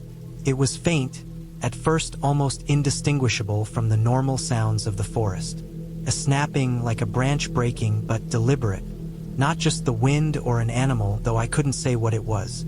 I froze. My stomach tightened. Every nerve in my body seemed to hum. The sound came again, closer this time, and I realized it wasn't random. Someone, or something, was moving toward the cabin. My first thought was a hiker, lost maybe, looking for a shelter. But then I remembered how far I was from any trail, how hard it was to find this cabin even with a map and a GPS. No one should be here. I got up slowly, careful not to make noise, and moved to the window.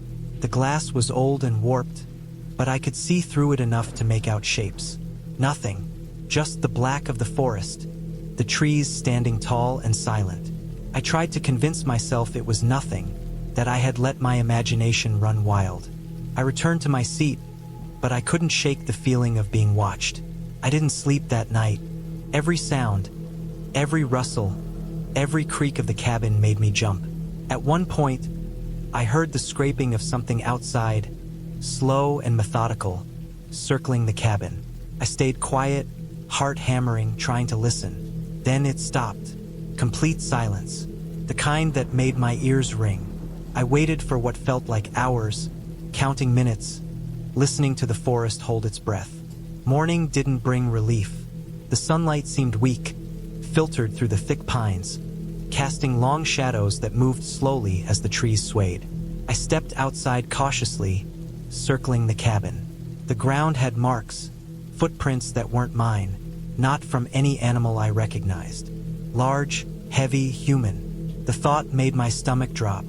I tried to reason. Someone must have camped here recently. Maybe a hiker.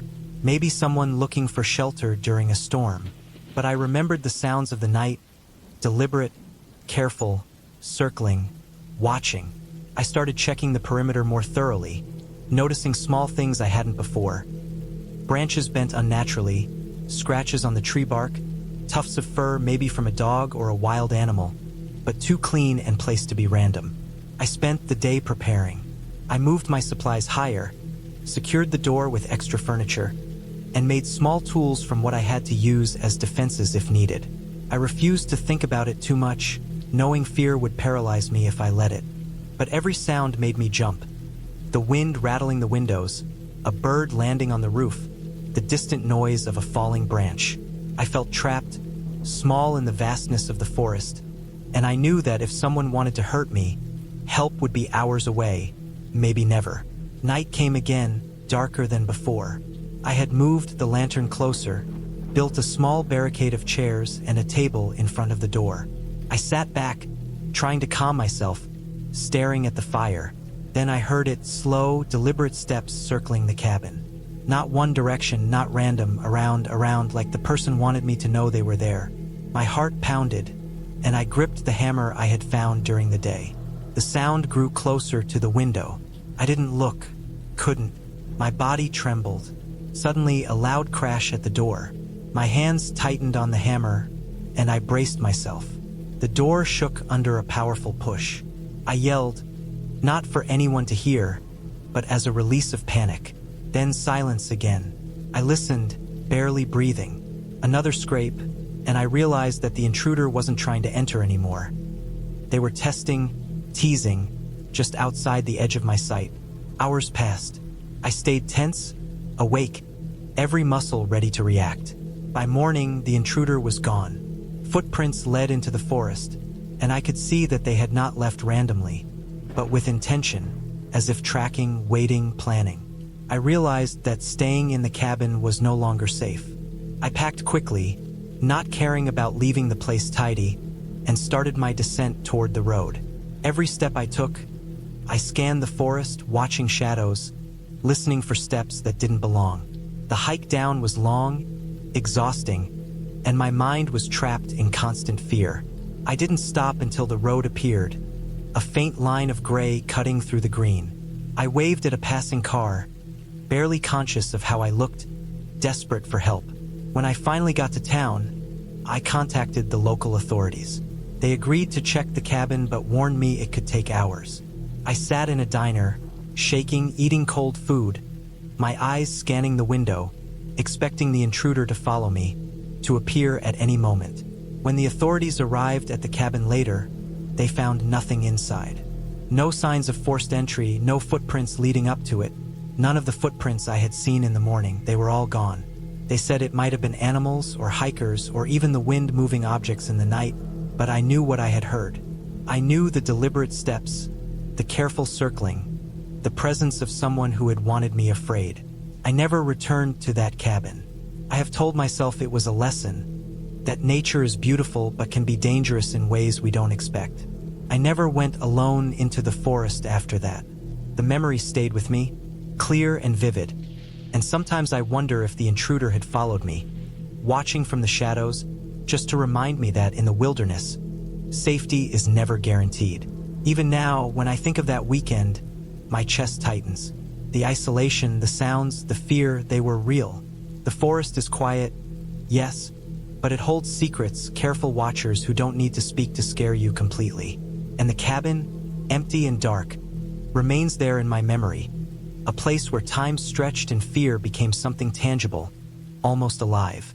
I never forgot the relief of seeing that road, the safety of town lights, the human presence after days of complete isolation. That weekend taught me how fragile life can feel when you're alone, and how small decisions, like choosing a cabin in the middle of nowhere, can change your sense of security forever.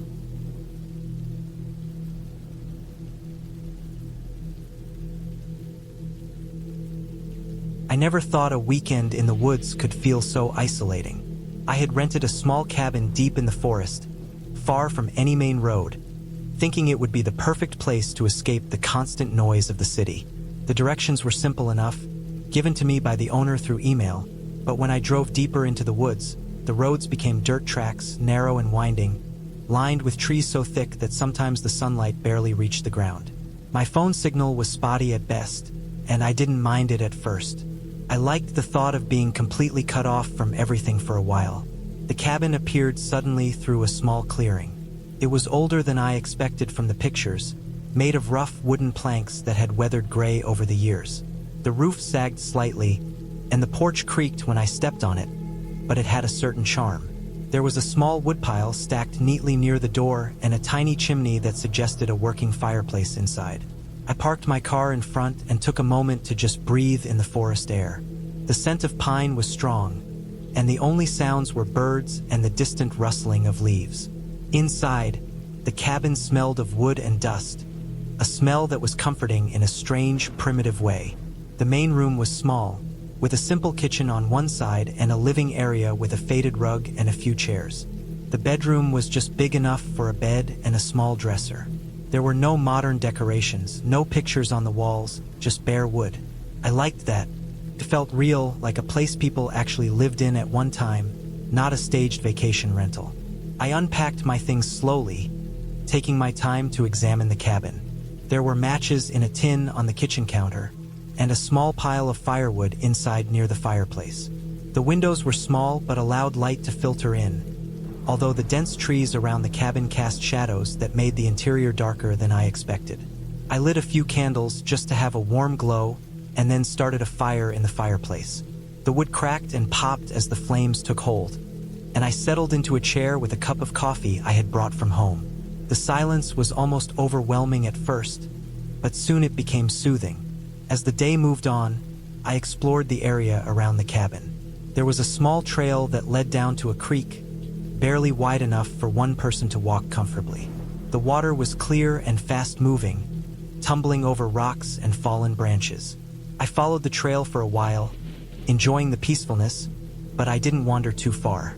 Even in daylight, the forest felt dense and unwelcoming, like it was closing in around me.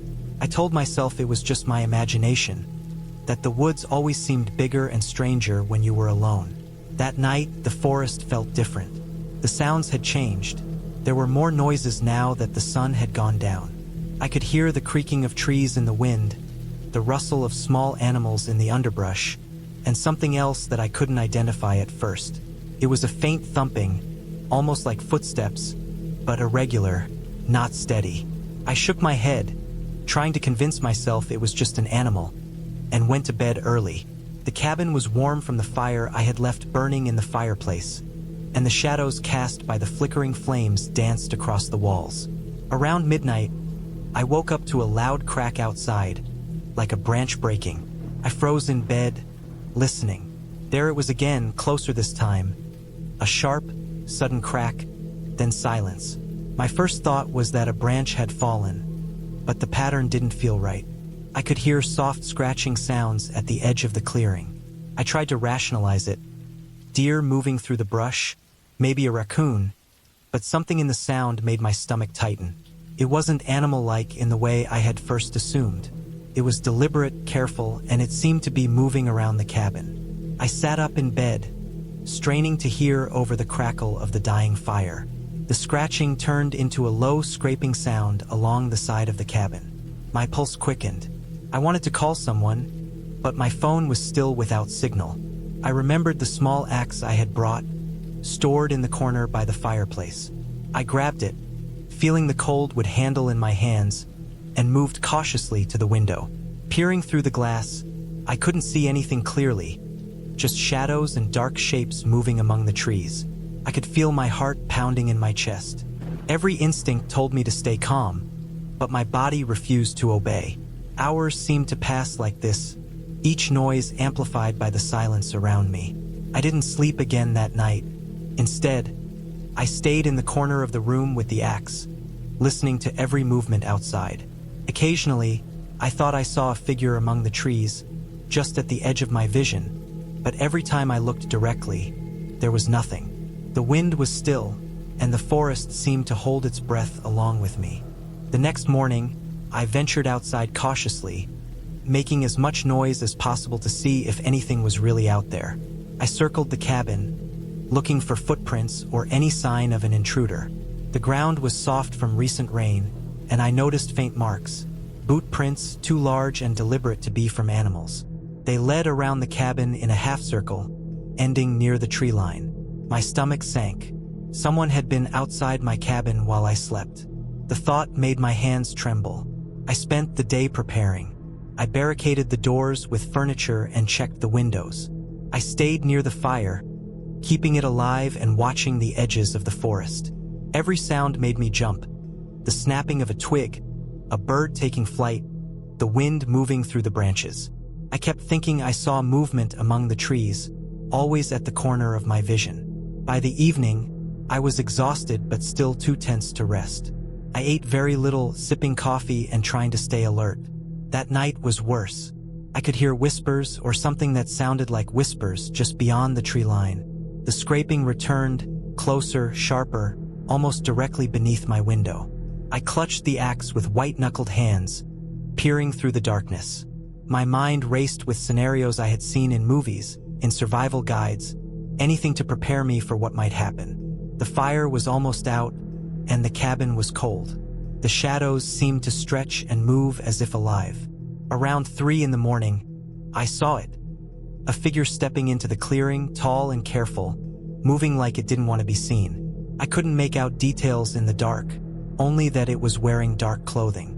My first instinct was to freeze, but I realized freezing might be the worst choice. I had to be ready. I gripped the axe tighter and waited, trying to think clearly. The figure moved slowly, almost methodically, around the edge of the clearing. I could see it glance toward the cabin, and I felt a wave of fear unlike anything I had ever experienced. I stayed there until dawn, motionless, watching. When the first light hit the trees, the figure slipped back into the forest and disappeared. I didn't dare move immediately. I waited until the sun was fully up before I stepped outside, cautiously, searching for footprints. The prints were still there, pressed into the damp soil. They circled the cabin but left no other sign of activity. I realized then that this was someone who had been stalking the cabin for hours, possibly waiting for me to lower my guard. I knew I couldn't stay. I packed my belongings as quickly as possible, but carefully, checking the forest around me constantly. I kept my axe close and stayed alert. The drive back to the main road felt like moving through a living nightmare. Every shadow seemed to follow me. Every rustle in the trees made my pulse spike. The forest that had seemed peaceful in daylight felt sinister and alive now. When I finally reached the main road, I stopped and called the police. I explained everything, the cabin, the noises, the prints, the figure. They took it seriously, though I could sense the skepticism in their voices. They said they would send someone to check the area, and I drove to the nearest town to stay in a motel, far from the forest. A few days later, the police called me back. They had investigated the area around the cabin. The prints matched a local man who had been reported missing months earlier. He had a history of breaking into cabins and stalking people in the forest. The cabin I had rented was known in the local area as one of his favorite spots. They never caught him on the night I was there, but the investigation revealed he had been living in hidden shelters in the forest. The experience left me shaken, but also careful. I learned that isolation can be dangerous, that nature is not always peaceful, and that human beings are often more frightening than anything else. I never went back to that cabin. I don't think I'll ever rent a cabin in the woods again. The memory of the figure moving silently among the trees, of the scraping and the circling prints, stays with me. A constant reminder that sometimes, the scariest things are not imagined. They are very real and very close.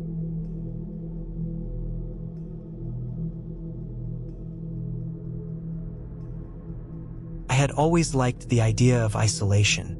The city's noise, the constant hum of cars and people, the never-ending screens and chatter. It all felt suffocating after a while. So when I found a small, weathered cabin for rent deep in the mountains, far from any real town or road, I jumped at the chance. The cabin was simple, made of rough timber, with a single room, a small kitchen, a wood stove, and a lofted sleeping area. From the photos online, it looked perfect.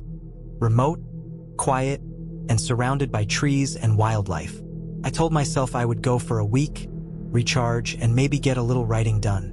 I didn't consider how alone could actually feel. I arrived just as the sun was dipping behind the peaks. The dirt road leading up to the cabin was narrow, overgrown and pockmarked with deep ruts. The last mile felt like a trail rather than a road, and by the time I parked my car and unloaded my bag, the air was heavy with that damp mountain smell. Wet pine, moss, and dirt. The cabin sat in a small clearing, its wooden boards darkened with age and weather. The porch sagged slightly, and the windows were dusty, but there was a sense of solid permanence to it. It had survived decades of wind, snow, and storms, and I liked that. Inside, the cabin smelled of dry wood and must. A thin layer of dust covered the surfaces, but nothing seemed broken. There was a stack of firewood neatly piled near the stove, a small table with 2 chairs, and a few shelves holding mismatched dishes and cans of food left behind by previous renters. The loft above had a mattress and a thin blanket, nothing luxurious, but enough.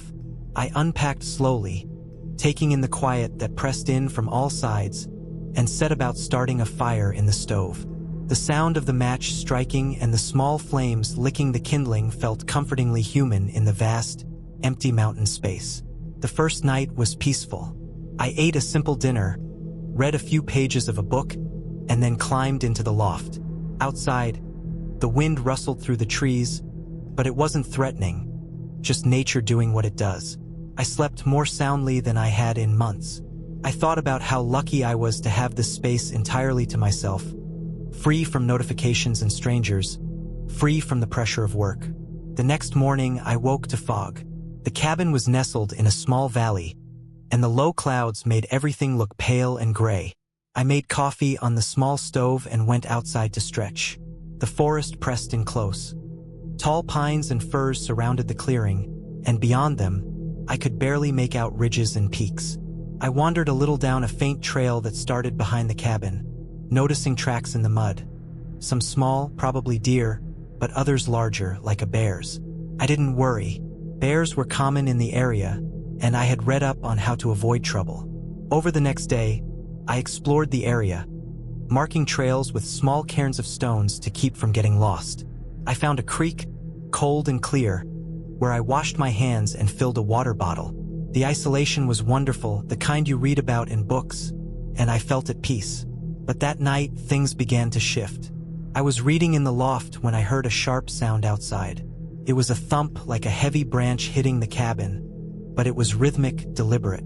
I paused, listening. The sound came again, and I realized it wasn't a branch.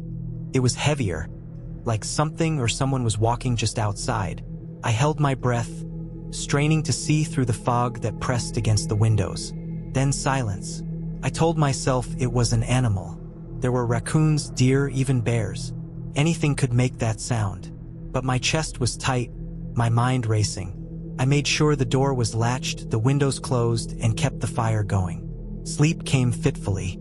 Every small sound, the groan of wood settling, the wind brushing the trees, the distant splash of the creek, made me tense. The next day, I found something strange. On the porch, there were footprints. Not animal tracks, though there were some of those too. These were larger, human-like, though the fog and dampness had made them distorted. I felt a knot in my stomach. I had parked the car at the end of the small trail, and there was no one else around. Whoever made these tracks had been close to the cabin, maybe even last night. I checked the doors locked, windows locked. Nothing was missing, nothing seemed disturbed, but the tracks were there.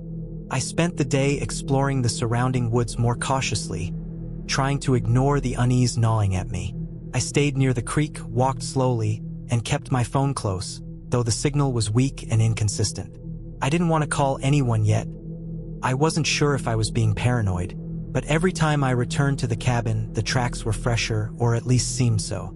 Someone was moving around nearby, but I never saw them. By the third night, I was sleep-deprived.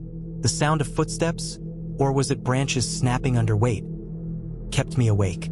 Every shadow in the cabin seemed to shift unnaturally. I kept the fire burning high, but even the light didn't help. I thought about leaving, driving back down the dirt road, and never coming back, but a part of me didn't want to admit that fear had won. The fourth day, I woke to a new discovery. The back of the cabin, near the woods, had small marks on the wood. Scratches, shallow, almost like someone had tested the surface. Not deep, not violent, but deliberate. And there were more footprints, leading into the trees and circling back toward the cabin. Whoever had been there was bold, close enough to watch, but always just out of sight. My hands shook as I filled my water bottle and considered my options. I could hike back down the trail, but the nearest road was several miles away, and the fog had thickened, making the trail harder to navigate.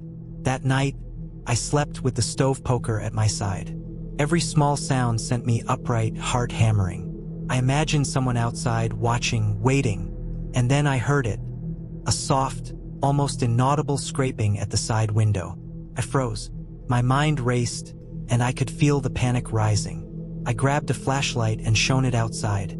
Nothing. Just fog. The swaying branches. The mist curling over the ground. But I knew it had been there. Over the next day, I resolved to be cautious but rational.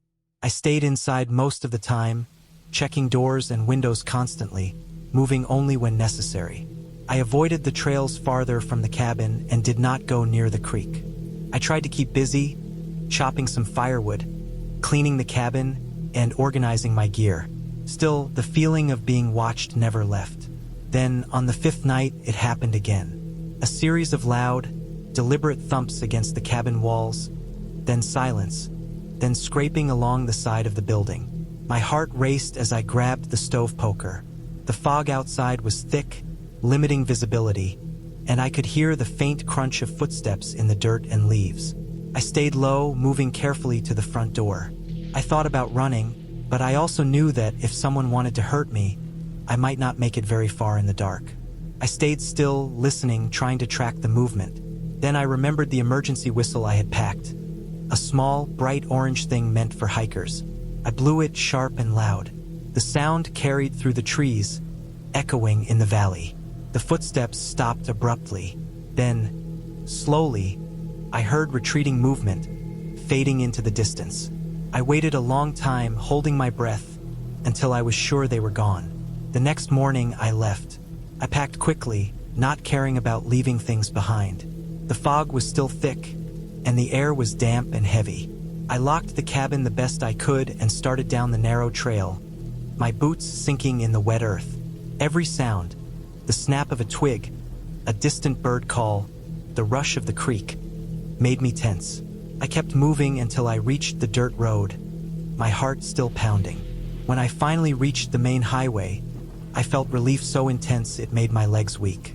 I stopped at a small gas station to gather myself and called the local ranger station. I reported the cabin and the tracks, explaining the situation. The ranger said they would check it out but warned me that the area was remote and trespassers were rare, yet not impossible. Looking back months later, I realized how close I had come to a truly dangerous situation. The cabin was beautiful, the isolation tempting, but I had underestimated the risks. Nature is one thing, but humans are unpredictable. I never returned to that cabin. Eventually, I found a safer place to write, one where the quiet came without the looming threat of unseen eyes in the woods. Even now, I sometimes dream of that fog, the distant sounds, the sense of being watched. But I also remember the lessons I learned.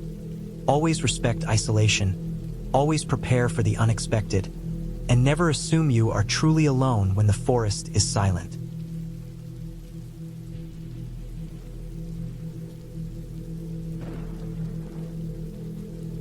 I had been planning the trip for months, mapping every detail with the kind of precision that left little room for error. I wanted a cabin deep in the woods, away from roads, away from the hum of the city, away from people. I imagined the isolation, the quiet, the way the trees would bend in the wind, and the way the snow might crunch underfoot if it were winter. I didn't want a vacation spot. I wanted something real, something raw, something that would strip away the comfort of walls, noise, and safety. When I finally found the cabin online, it seemed perfect. It was old but well kept, hidden down a long dirt road that ended at a small clearing in the middle of dense forest. The listing warned that cell service was unreliable and that it was easy to get lost. That only made it more appealing. The drive there was longer than I anticipated. The last 30 miles were through winding forest roads that were barely wide enough for one car. Trees pressed close on either side, their branches almost touching the roof of my car. It was late afternoon when I finally saw the clearing, the cabin sitting there quietly as if it had been waiting for someone. It was a modest, one-story structure, weathered gray wood with a porch that wrapped around two sides. The windows were small, and a stone chimney rose from the roof, a silent promise of warmth. The forest surrounded it on all sides, and I could see no neighbors, no other houses, no road beyond the one I had taken. As soon as I stepped out, the silence hit me. It was the kind of quiet that felt heavy. Birds chirped occasionally, a woodpecker tapping somewhere deep in the trees, but it was otherwise still. The kind of silence where your own heartbeat feels loud. I unlocked the door and pushed it open. The air inside was cool and smelled faintly of wood polish and dust. The cabin had a simple layout. A main room with a small kitchen, a stone fireplace, a table and two chairs. A narrow hallway led to a bedroom and a small bathroom. Everything was functional but minimal, just what I needed. The first few hours were uneventful. I unpacked my things, organized the kitchen, checked the fireplace, and made a small fire to get the room warm. Outside, the light was fading, and the trees began to cast long, dark shadows across the clearing. I went outside for a few minutes to watch the sunset, the sky a deep red fading into purple. The forest around me seemed to breathe. The wind rustled through the leaves, and the shadows seemed to shift as though they had a life of their own. I told myself it was just my imagination, that the isolation was playing tricks on me. I went back inside, ate a simple meal, and settled in for the night. Sleep did not come easily. The first strange thing I noticed was the sound. At first, it was subtle. A snap of a branch, a rustle of leaves. But it didn't stop. Something was moving outside, but it wasn't normal. There was no wind. There were no animals close enough to make the sound that consistently. It sounded deliberate. My stomach tightened as I lay in the bed, listening. The sound came from all directions. Sometimes it seemed close to the cabin, sometimes further away, then back again. I tried to convince myself it was deer or raccoons. I told myself I was being silly. Eventually, exhaustion won, and I drifted into a light sleep. That's when the nightmare began, though not the kind you get from dreams. I was woken by the sound of the door handle rattling. At first, I thought it was part of the dream, but the metallic jingle of the latch was unmistakable. I froze, listening. Whoever or whatever it wasn't trying to sneak in silently. It was testing, probing. My heart raced. I grabbed a flashlight from the kitchen and crept to the door. Peering through the small window in the door, I saw nothing, only darkness. The beam of the flashlight cut through the night, bouncing over trees, rocks, and the clearing, but there was no one. I considered leaving, but my car was 30 minutes down the road, and it was dark, and I had no idea where anyone might be. I went back to the bed, but the fear stayed with me. Every sound, every shadow was magnified. The snapping, the rustling, the occasional scraping against the siding of the cabin. It all felt purposeful. I stayed awake the rest of the night, clutching a heavy flashlight like a weapon. Morning came, and with it a fragile sense of relief. The sun rose over the trees, and the forest looked normal again. I convinced myself that whatever had been outside had left. I spent the day checking the perimeter of the cabin, looking for tracks, signs of intrusion, anything. There were marks in the dirt, faint at first, almost washed out, but clearly made by boots. They ended at the edge of the clearing and disappeared into the forest. My stomach sank. I was not alone here, at least someone had been. Maybe hunters, maybe squatters, I didn't know. The thought was unsettling. That night, the noises returned. Louder this time.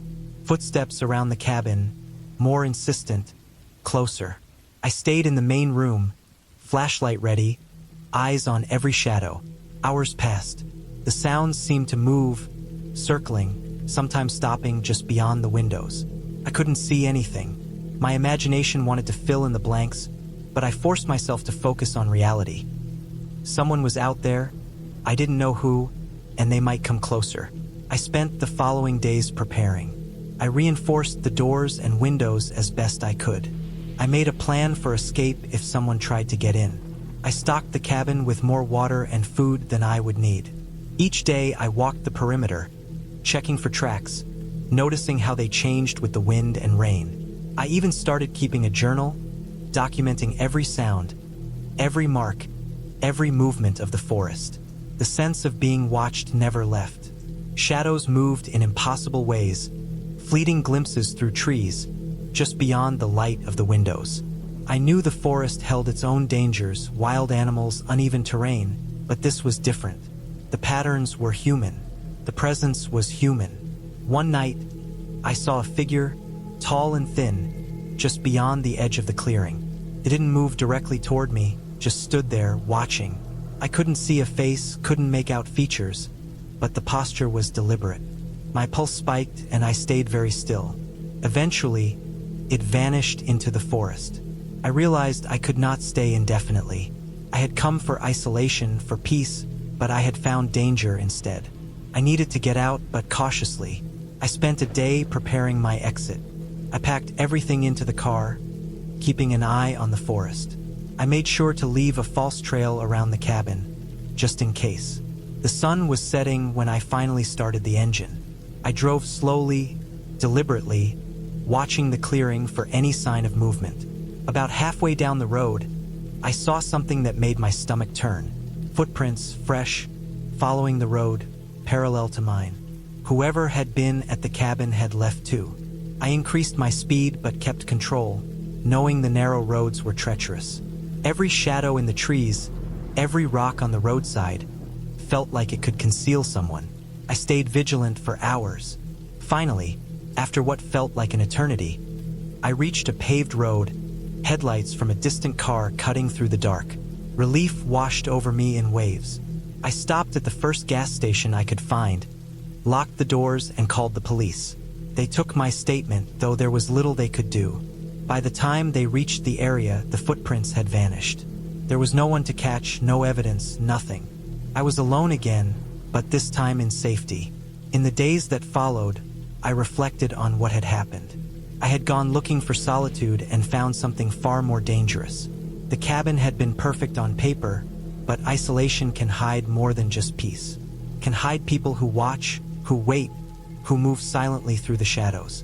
I realized that planning, preparation, and awareness are only part of the equation. There is a randomness to danger in the wild that no checklist can account for.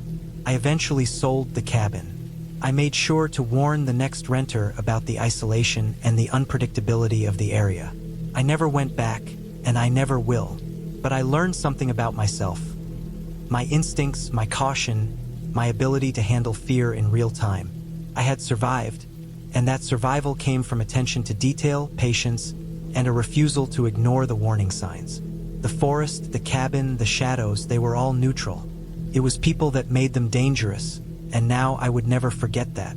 Even now, months later, I still have dreams of the trees at night, of shadows moving just beyond the clearing, and of the way silence can feel alive. But those dreams are tempered with relief, the memory of the car, the paved road, the light cutting through the dark. I am alive, I am safe, and I carry the lesson with me. Isolation can reveal more than you expect, and awareness is everything.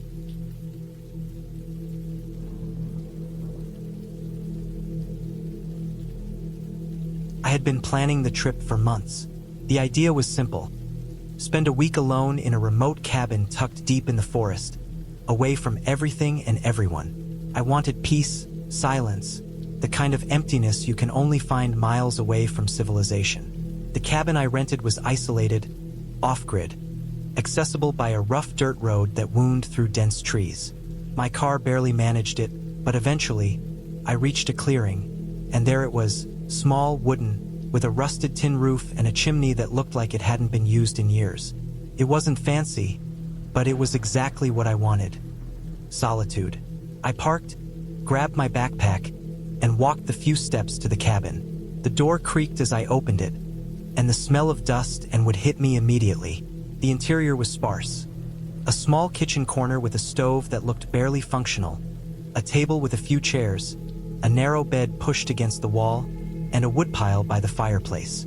I dropped my bag and looked around. It was silent, save for the occasional rustle of trees outside and the distant sound of birds. I felt a small thrill of satisfaction. This was perfect. I unpacked slowly, setting up my small camp stove and supplies. Food was simple: canned goods, pasta, a small bag of rice. Water came from a jug I had brought. No electricity, no internet, nothing but me and the forest. I lit the fireplace using the old kindling stacked nearby. The fire sputtered to life, filling the room with warmth and a faint scent of smoke and pine.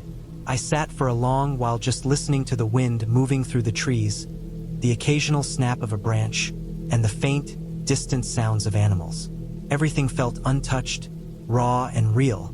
The first night passed quietly, though I slept lightly. I was alone, and even in the absence of anything threatening, the forest felt vast and unknowable. Every small sound seemed amplified in the darkness. I woke several times, convinced I had heard footsteps outside, but each time I checked, there was nothing but the swaying shadows of branches against the cabin walls. The next morning, I decided to explore the surroundings. The cabin was on a small clearing surrounded by thick forest, but a trail led away from it, barely visible under the fallen leaves. I followed it cautiously, aware that I was far from any road or human contact. The forest was dense, the kind where sunlight barely touches the ground, and the smell of damp soil and moss was strong. As I walked, I kept an eye out for animals. Deer tracks crisscrossed the path, and I saw evidence of smaller creatures. Squirrels, raccoons, but nothing alarming. By mid-afternoon, I found a small creek. The water was clear and cold, and I filled my water bottle. While sitting on a rock by the creek, I felt a strange sense of unease. It wasn't anything I could point to, no sound, no movement, but the feeling that I was being watched pressed in around me. I shook it off, telling myself it was just the isolation and the quiet that made every sound feel louder, every movement feel deliberate. Returning to the cabin, I noticed something odd. The door was slightly ajar. I was sure I had locked it. My heart began to race, but I told myself I had probably been careless, or maybe the wind had nudged it open. I checked the locks and secured everything, then double-checked the windows. Nothing inside was out of place, but the small hairs on the back of my neck stood on end. Over the next few days, the isolation started to get to me more than I expected. Every noise seemed unnervingly close. The snapping of twigs, the rustling of leaves, the distant calls of animals that I couldn't identify. I began to notice small things. My food bag was shifted slightly. A chair wasn't in the same spot I left it. A small scratch on the wooden floor that I couldn't remember being there. Each time I rationalized it. Maybe I had done it and forgotten. Maybe an animal had gotten inside somehow. Still, a sense of unease settled over me like a fog. One evening, around dusk, I went outside to collect firewood. The forest had a different feeling at that time of day. Shadows stretched unnaturally, and every sound seemed magnified. I saw a figure in the distance, just at the edge of the clearing. At first, I thought it was a deer, but the shape was too upright, too deliberate. My heart stopped. I froze, staring at it. Then, just as suddenly, it vanished behind a tree. I convinced myself it was a trick of the light, but the unease settled deeper this time. That night, I slept even less. I kept waking to the sound of soft footsteps outside, slow, deliberate, moving around the cabin. My mind raced. There was no one for miles. I had seen no other signs of people.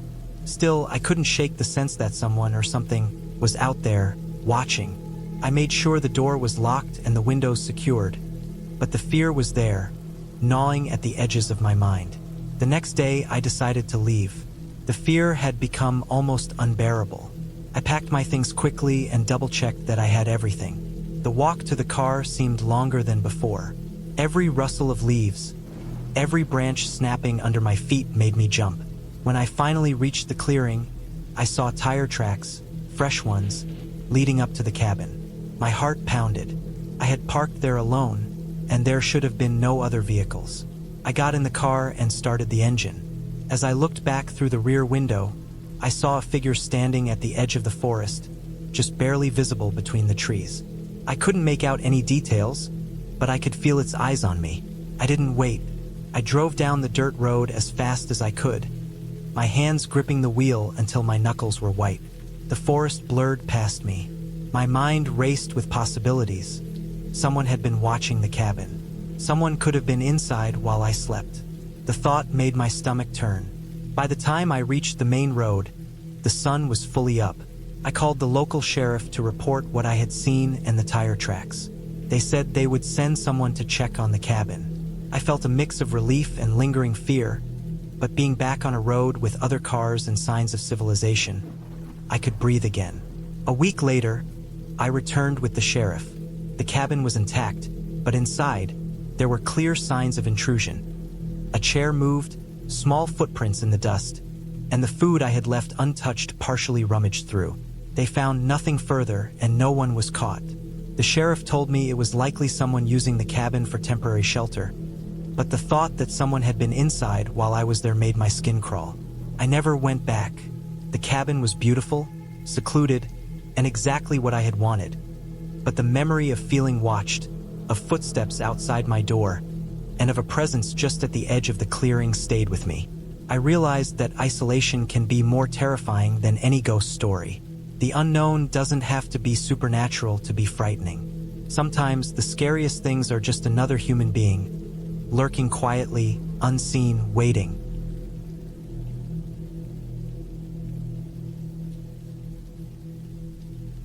I had been planning this solo trip for months, thinking it would be a chance to escape the city, to get away from the constant noise, the traffic, the stress that seemed to follow me even when I closed my apartment door. I had chosen a cabin in a remote part of the mountains, far from towns, far from any neighbors. The listing had made it sound perfect. A rustic wooden cabin, a small lake nearby, thick forest all around, and no one else for miles. The photos showed the cabin as a small, sturdy structure with a slanted roof, smoke curling from the chimney, and the sun filtering through the trees around it. The sense of isolation had appealed to me, the idea of being completely alone with just the sound of the wind and the water. I left the city early in the morning, driving a rickety old SUV that I had borrowed from my brother. The roads were narrow and winding, cutting through forests that seemed to stretch endlessly. At first, I felt excited, even exhilarated, as the city disappeared behind me and the trees grew taller, thicker. Birds called in the distance, and occasionally I would see a deer dart across the road. The air changed too, becoming cooler and fresher, carrying the smell of pine and damp earth. By the time I turned onto the final dirt road that led to the cabin, I felt like I had entered a completely different world. The cabin was exactly as it had appeared in the photos, maybe even more charming in real life. It sat on a small rise, overlooking a dark lake that reflected the trees like a mirror. The forest pressed close on all sides, dense and quiet except for the occasional rustle of small animals. I parked the SUV next to the cabin and stepped out. The silence hit me immediately, a heavy, almost physical thing that seemed to press against my ears. I took a deep breath, trying to absorb it, to convince myself that this isolation was exactly what I wanted. The cabin smelled of old wood and dampness. It was small inside, with a single main room that had a wood-burning stove, a table, a few chairs, and a bed tucked into a corner. A small kitchen area had a sink and a counter, and there were shelves with a few basic utensils and some canned food left by the owner. The windows were large enough to let in light, but they also made the cabin feel exposed, like anything outside could see me if it wanted to. I unpacked my bag, laying out the few essentials I had brought. A flashlight, some extra batteries, food, a first aid kit, and a small camping stove. That first night, I lit a fire in the stove and sat staring at it. The wind had picked up, whistling through the trees, and the lake was a black, still mirror in the moonlight. I felt a strange mix of calm and unease, as if the beauty around me carried a hidden weight. I had brought a notebook, thinking I might write or sketch, but I found myself unable to focus. Every sound seemed amplified: the groan of the wood in the cabin, the distant call of an owl, the rustling of branches outside. I told myself it was nothing, that these sounds were normal, that I was imagining danger. The next day, I decided to explore the area. I followed a narrow trail down to the lake, noticing how the forest became even denser as I moved away from the cabin. The ground was soft with moss and fallen leaves, and I had to step carefully over roots and rocks. The lake was smaller than I expected, but perfectly still, the surface smooth like glass. I spent hours walking around it, taking photographs and marking the trail so I could find my way back. The air smelled of wet earth and pine, and occasionally I caught the scent of something else. Something sharp and metallic that made me frown, though I couldn't place it. By the time I returned to the cabin, the sky was turning pink with the sunset. I started a fire in the stove again and prepared a simple meal. As darkness fell, I realized just how quiet it had become. There was no distant road, no passing cars, no neighbors. The only sounds were those of the forest itself, and they were unpredictable. A branch snapping here, leaves shivering there, the soft splash of something moving in the lake. It was the kind of silence that made every small noise feel enormous. That night, I heard the first unmistakable sound that made my heart jump. A knock on the cabin door. I froze, listening. It wasn't the usual creak of the wind or a branch brushing against the wall. It was a deliberate, solid knock. My first thought was that someone must have come down the dirt road and found the cabin. But I remembered clearly that I had checked the SUV earlier. There was no one there. I held my breath, straining to hear anything else, but the forest remained dark and still. I told myself it was probably an animal, maybe a bear pawing at the wood, and forced myself to relax. Still, I made sure to lock the door and secure the windows before going to bed. A small reassurance in a night filled with unknown sounds. The next day, I tried to keep myself busy, chopping firewood, cleaning the cabin, and exploring a little further along the forest trails. But the sense of being watched never fully left me. Occasionally, I would hear something moving just out of sight. A twig snapping, a rustle of leaves, or the soft padding of feet on the dirt. Each time I would stop, listen, and see nothing. It was as if the forest itself was holding its breath, watching me move through it. On the third night, the unease turned into genuine fear. I had been reading near the stove when I heard a soft, scratching noise at the door. At first, I froze, telling myself it was just the wind. But then it came again, more deliberately, like someone testing the door. My stomach tightened. I checked the locks, but I knew they were no match if someone really wanted in. I remembered the small axe I had brought, which I kept near the bed, and I gripped it tightly, trying to calm my shaking hands. The scratching continued for hours, stopping only when the wind died down. I didn't sleep much that night, listening to every sound, every movement outside. The following day, I decided to hike further into the forest, hoping that being active would distract me from the fear gnawing at me. I packed water, food, and my flashlight and set off early. The trails grew narrower, harder to follow, and soon I realized I had wandered farther than I had intended. The forest around me became denser, darker, and I started noticing things I hadn't before. Broken branches that didn't look like animal damage, footprints that didn't match any animal I knew, and occasional marks on trees, like someone had carved shallow scratches with a knife. My heart began to race.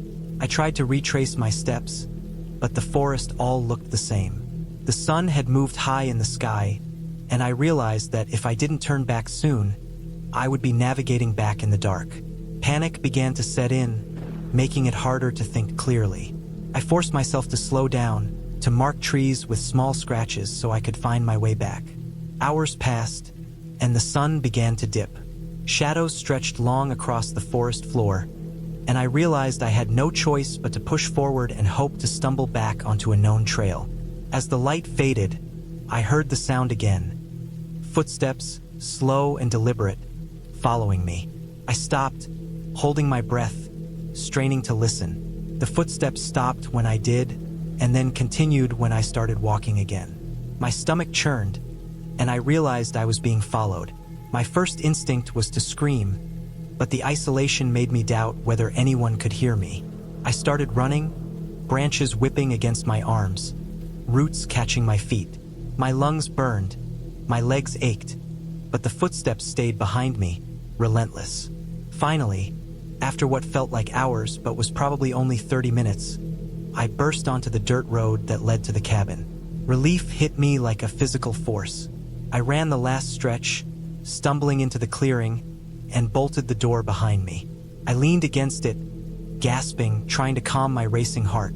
For the first time, I realized just how vulnerable I had been out there, alone in the dense forest with something or someone following me. That night, I didn't light a fire. I kept every light in the cabin on, every door locked, the axe near my bed. The wind had picked up, rattling the cabin, and every shadow seemed alive. I didn't sleep, barely closing my eyes, listening to every sound. I could hear branches snapping outside, distant rustling, the occasional splash in the lake. I felt trapped, a prisoner of the cabin I had once thought would be a sanctuary. The next morning, I knew I couldn't stay. I packed quickly, taking only the essentials, and started the drive back down the dirt road. Every mile felt like an eternity, the forest stretching endlessly on either side, silent and watchful. I kept glancing in the rearview mirror, half expecting to see someone, or something, following me. I didn't stop until I reached the main road and civilization once again. Once back in the city, I told myself I would never go back. The cabin, the forest, the isolation that had once seemed appealing now felt like a trap. I realized that fear wasn't just about what you see or hear. It was about the knowledge that in complete isolation, with no one to help you, everything is amplified. Every noise, every shadow, every small movement becomes a threat. Weeks later, I learned that the area around the cabin had a reputation. Hikers and campers occasionally reported someone watching them from the trees, leaving tracks that didn't belong to animals, and sometimes even stalking them to the roads. No one knew who it was, and no one had been caught, but it was enough to confirm what I had experienced. The fear, the isolation, the constant sense of being watched, it wasn't imagined. It was real. I never went back to the mountains. I stopped taking solo trips into isolated areas. The memory of those nights, the silence, the footsteps behind me, stayed with me for years. I learned to respect the wilderness, not just for its beauty, but for the unknown dangers that can exist when you are truly alone. The cabin, the forest, and the lake were forever burned into my memory, a reminder that solitude can be more terrifying than any ghost story or fairy tale. And yet, despite the fear, I remember the forest in its quiet moments too. The wind through the trees, the way sunlight filters through leaves, the stillness of the lake at dawn. It is beautiful but dangerous, and I know now that some places are not meant for solitude, at least not without preparation, caution, and the knowledge that other humans may be far closer than you think. That realization, more than anything, is what kept me alive and made me leave the cabin behind.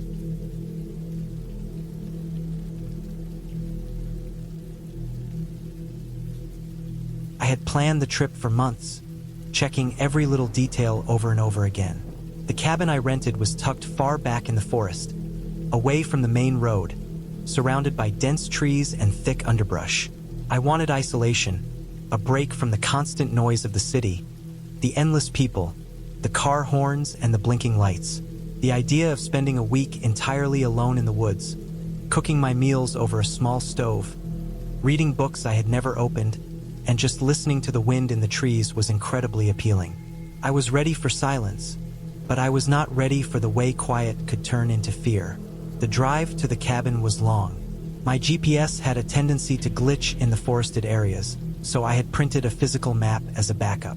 The road became increasingly narrower, the asphalt giving way to gravel, and then to dirt. By the time I reached the last turn, I was practically crawling over rocks and potholes. Sunlight was slipping through the thick canopy of pine and oak, creating moving shadows across the forest floor. I parked near the cabin, grabbed my bag, and approached the small wooden structure. The cabin itself looked ordinary from the outside. Weathered logs, a small porch, and windows that reflected the green of the forest. I remember thinking how peaceful it was. No neighbors, no traffic, just the occasional call of a bird or the rustling of leaves. But the moment I stepped onto the porch, a small unease crept over me. There was an emptiness in the air that felt different from the usual quiet. It was a kind of stillness that felt heavy, almost waiting for something. I brushed it off as nerves. Inside, the cabin smelled faintly of wood smoke and damp. There was a small kitchen with a propane stove, a sink with running water, and a refrigerator that hummed quietly. A simple table and a couple of chairs sat in the corner.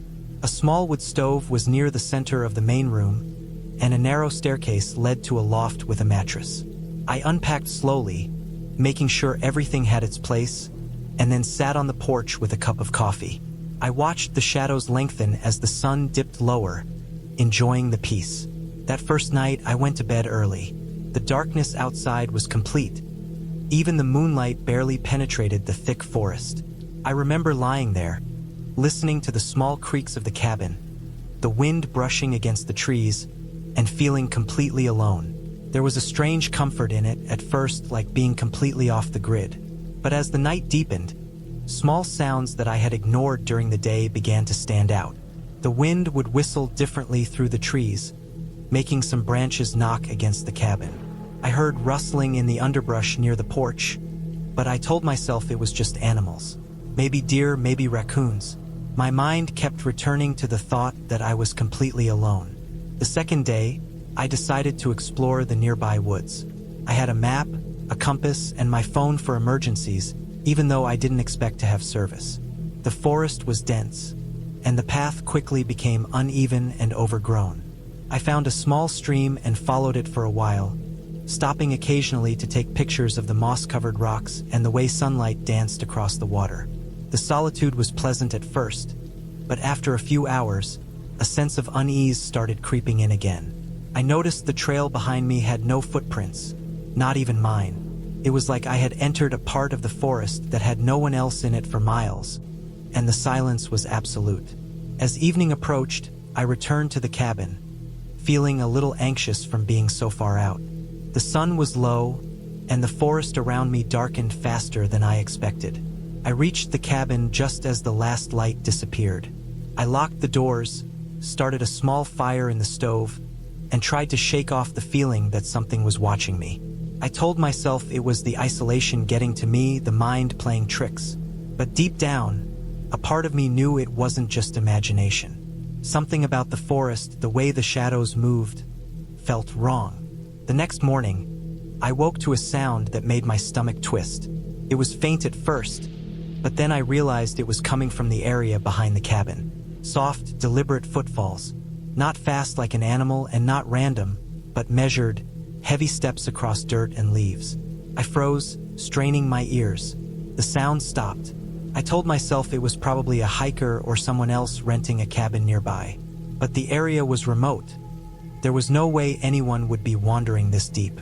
I looked out the window but saw nothing. I spent the day inside, checking all the locks, examining the perimeter of the cabin, making sure the windows were secured. I found no footprints, no signs of someone being near the cabin, but the sense of being watched lingered. By late afternoon, I decided to go into the woods again, this time to a spot I had seen from the porch, a small ridge that overlooked a valley. I told myself I needed to keep moving, keep busy, not dwell on the unease. The ridge was beautiful. The forest opened up into a vast stretch of green, and I could see the distant mountains. But as I sat there, I noticed something that made my blood run cold. On a small path leading into the forest, there was a figure. At first, I thought it was a trick of light, but it moved, and then it stopped, turning in my direction. I froze, heart pounding, and after a few seconds, it disappeared behind the trees. My first thought was to run back to the cabin, but I made myself stay calm, remembering that panicking would only make things worse. I returned to the cabin just as the sun set. That night, I slept with a knife on my bedside table and my phone charged to full, even though I had no signal. The wind outside seemed louder than usual, carrying strange sounds that I could not place. Each time a branch tapped against the cabin, I jumped. Every small noise made my imagination race. The following day, I went to check the small generator I had brought. It was about 100 meters from the cabin, in a shed-like structure. As I approached it, I noticed footprints in the mud. Large, human footprints. My heart sank. Someone had been there, after all, and they had left no note, no indication. I scanned the area. Nothing. No figure. No sound. Just the footprints leading toward the forest. I knew at that moment that I was not alone, and that the isolation I had sought had become a trap. I decided I needed to leave immediately. I packed essentials, my food, water, and gear. I intended to hike back to the main road, which was several miles away. But as I walked out of the cabin, I noticed the same footprints. They weren't just near the generator. They circled around the cabin, crossing the path I had walked earlier. Whoever it was, they had been watching me for some time. I felt panic claw at me, but I forced myself to remain calm. Running blindly in a forest like this could be deadly. I started walking toward the road, keeping to the higher ground, avoiding open areas as much as possible. The forest seemed denser than ever. Every sound, the crack of a branch, the rustle of leaves, made me tense. The footprints continued beside mine. At some points, I would double back to throw off whoever was following, but the prints always seemed to realign. It was clear they knew the terrain, probably had done this before. By the time night fell again, I had made slow progress. I had a small flashlight, but its beam barely cut through the darkness. I tried to stay quiet, moving as silently as I could, but the forest itself seemed to conspire against me. Every step was careful, deliberate, and exhausting. I was constantly scanning, trying to anticipate movement. I thought about staying in a clearing and making a stand, but that would only make me an easy target. My best chance was to keep moving toward the road. Around midnight, I stumbled upon an old fire road. It was overgrown, but it was straight and wide enough for a vehicle. Relief surged through me. I followed it, hoping it would eventually connect to a main road. I walked for hours, stopping only when I had to catch my breath, listening for sounds of someone following. There were none. Eventually, after what felt like an eternity, I saw faint lights in the distance, car headlights.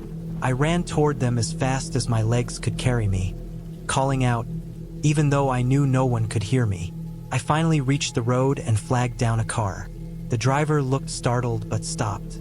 I explained quickly, though briefly, that I had been in the forest and someone was following me. He nodded and told me he would call the police, driving me to the nearest town. I felt a wave of relief I had not known in days. The police checked the cabin the next day. They found evidence of someone living in the forest near the cabin. Makeshift traps, a small tent, and signs that this person had been observing the area for weeks, maybe months. They never found the person, and they told me it was fortunate I had left when I did. If I had stayed another night, the outcome could have been very different. After that experience, I never returned to the cabin. I still think about the forest, the way it was silent yet filled with unseen eyes. I think about how close I came to something that could have ended my life. The city felt loud, chaotic, but safe. The quiet of the woods is no longer appealing. Now, even a small rustle in the park makes me tense. I realize now that isolation is not always peaceful. Sometimes it is a trap. I learned to respect the wilderness, not just for its beauty, but for its dangers. And I learned that even when it seems empty, you may not be alone.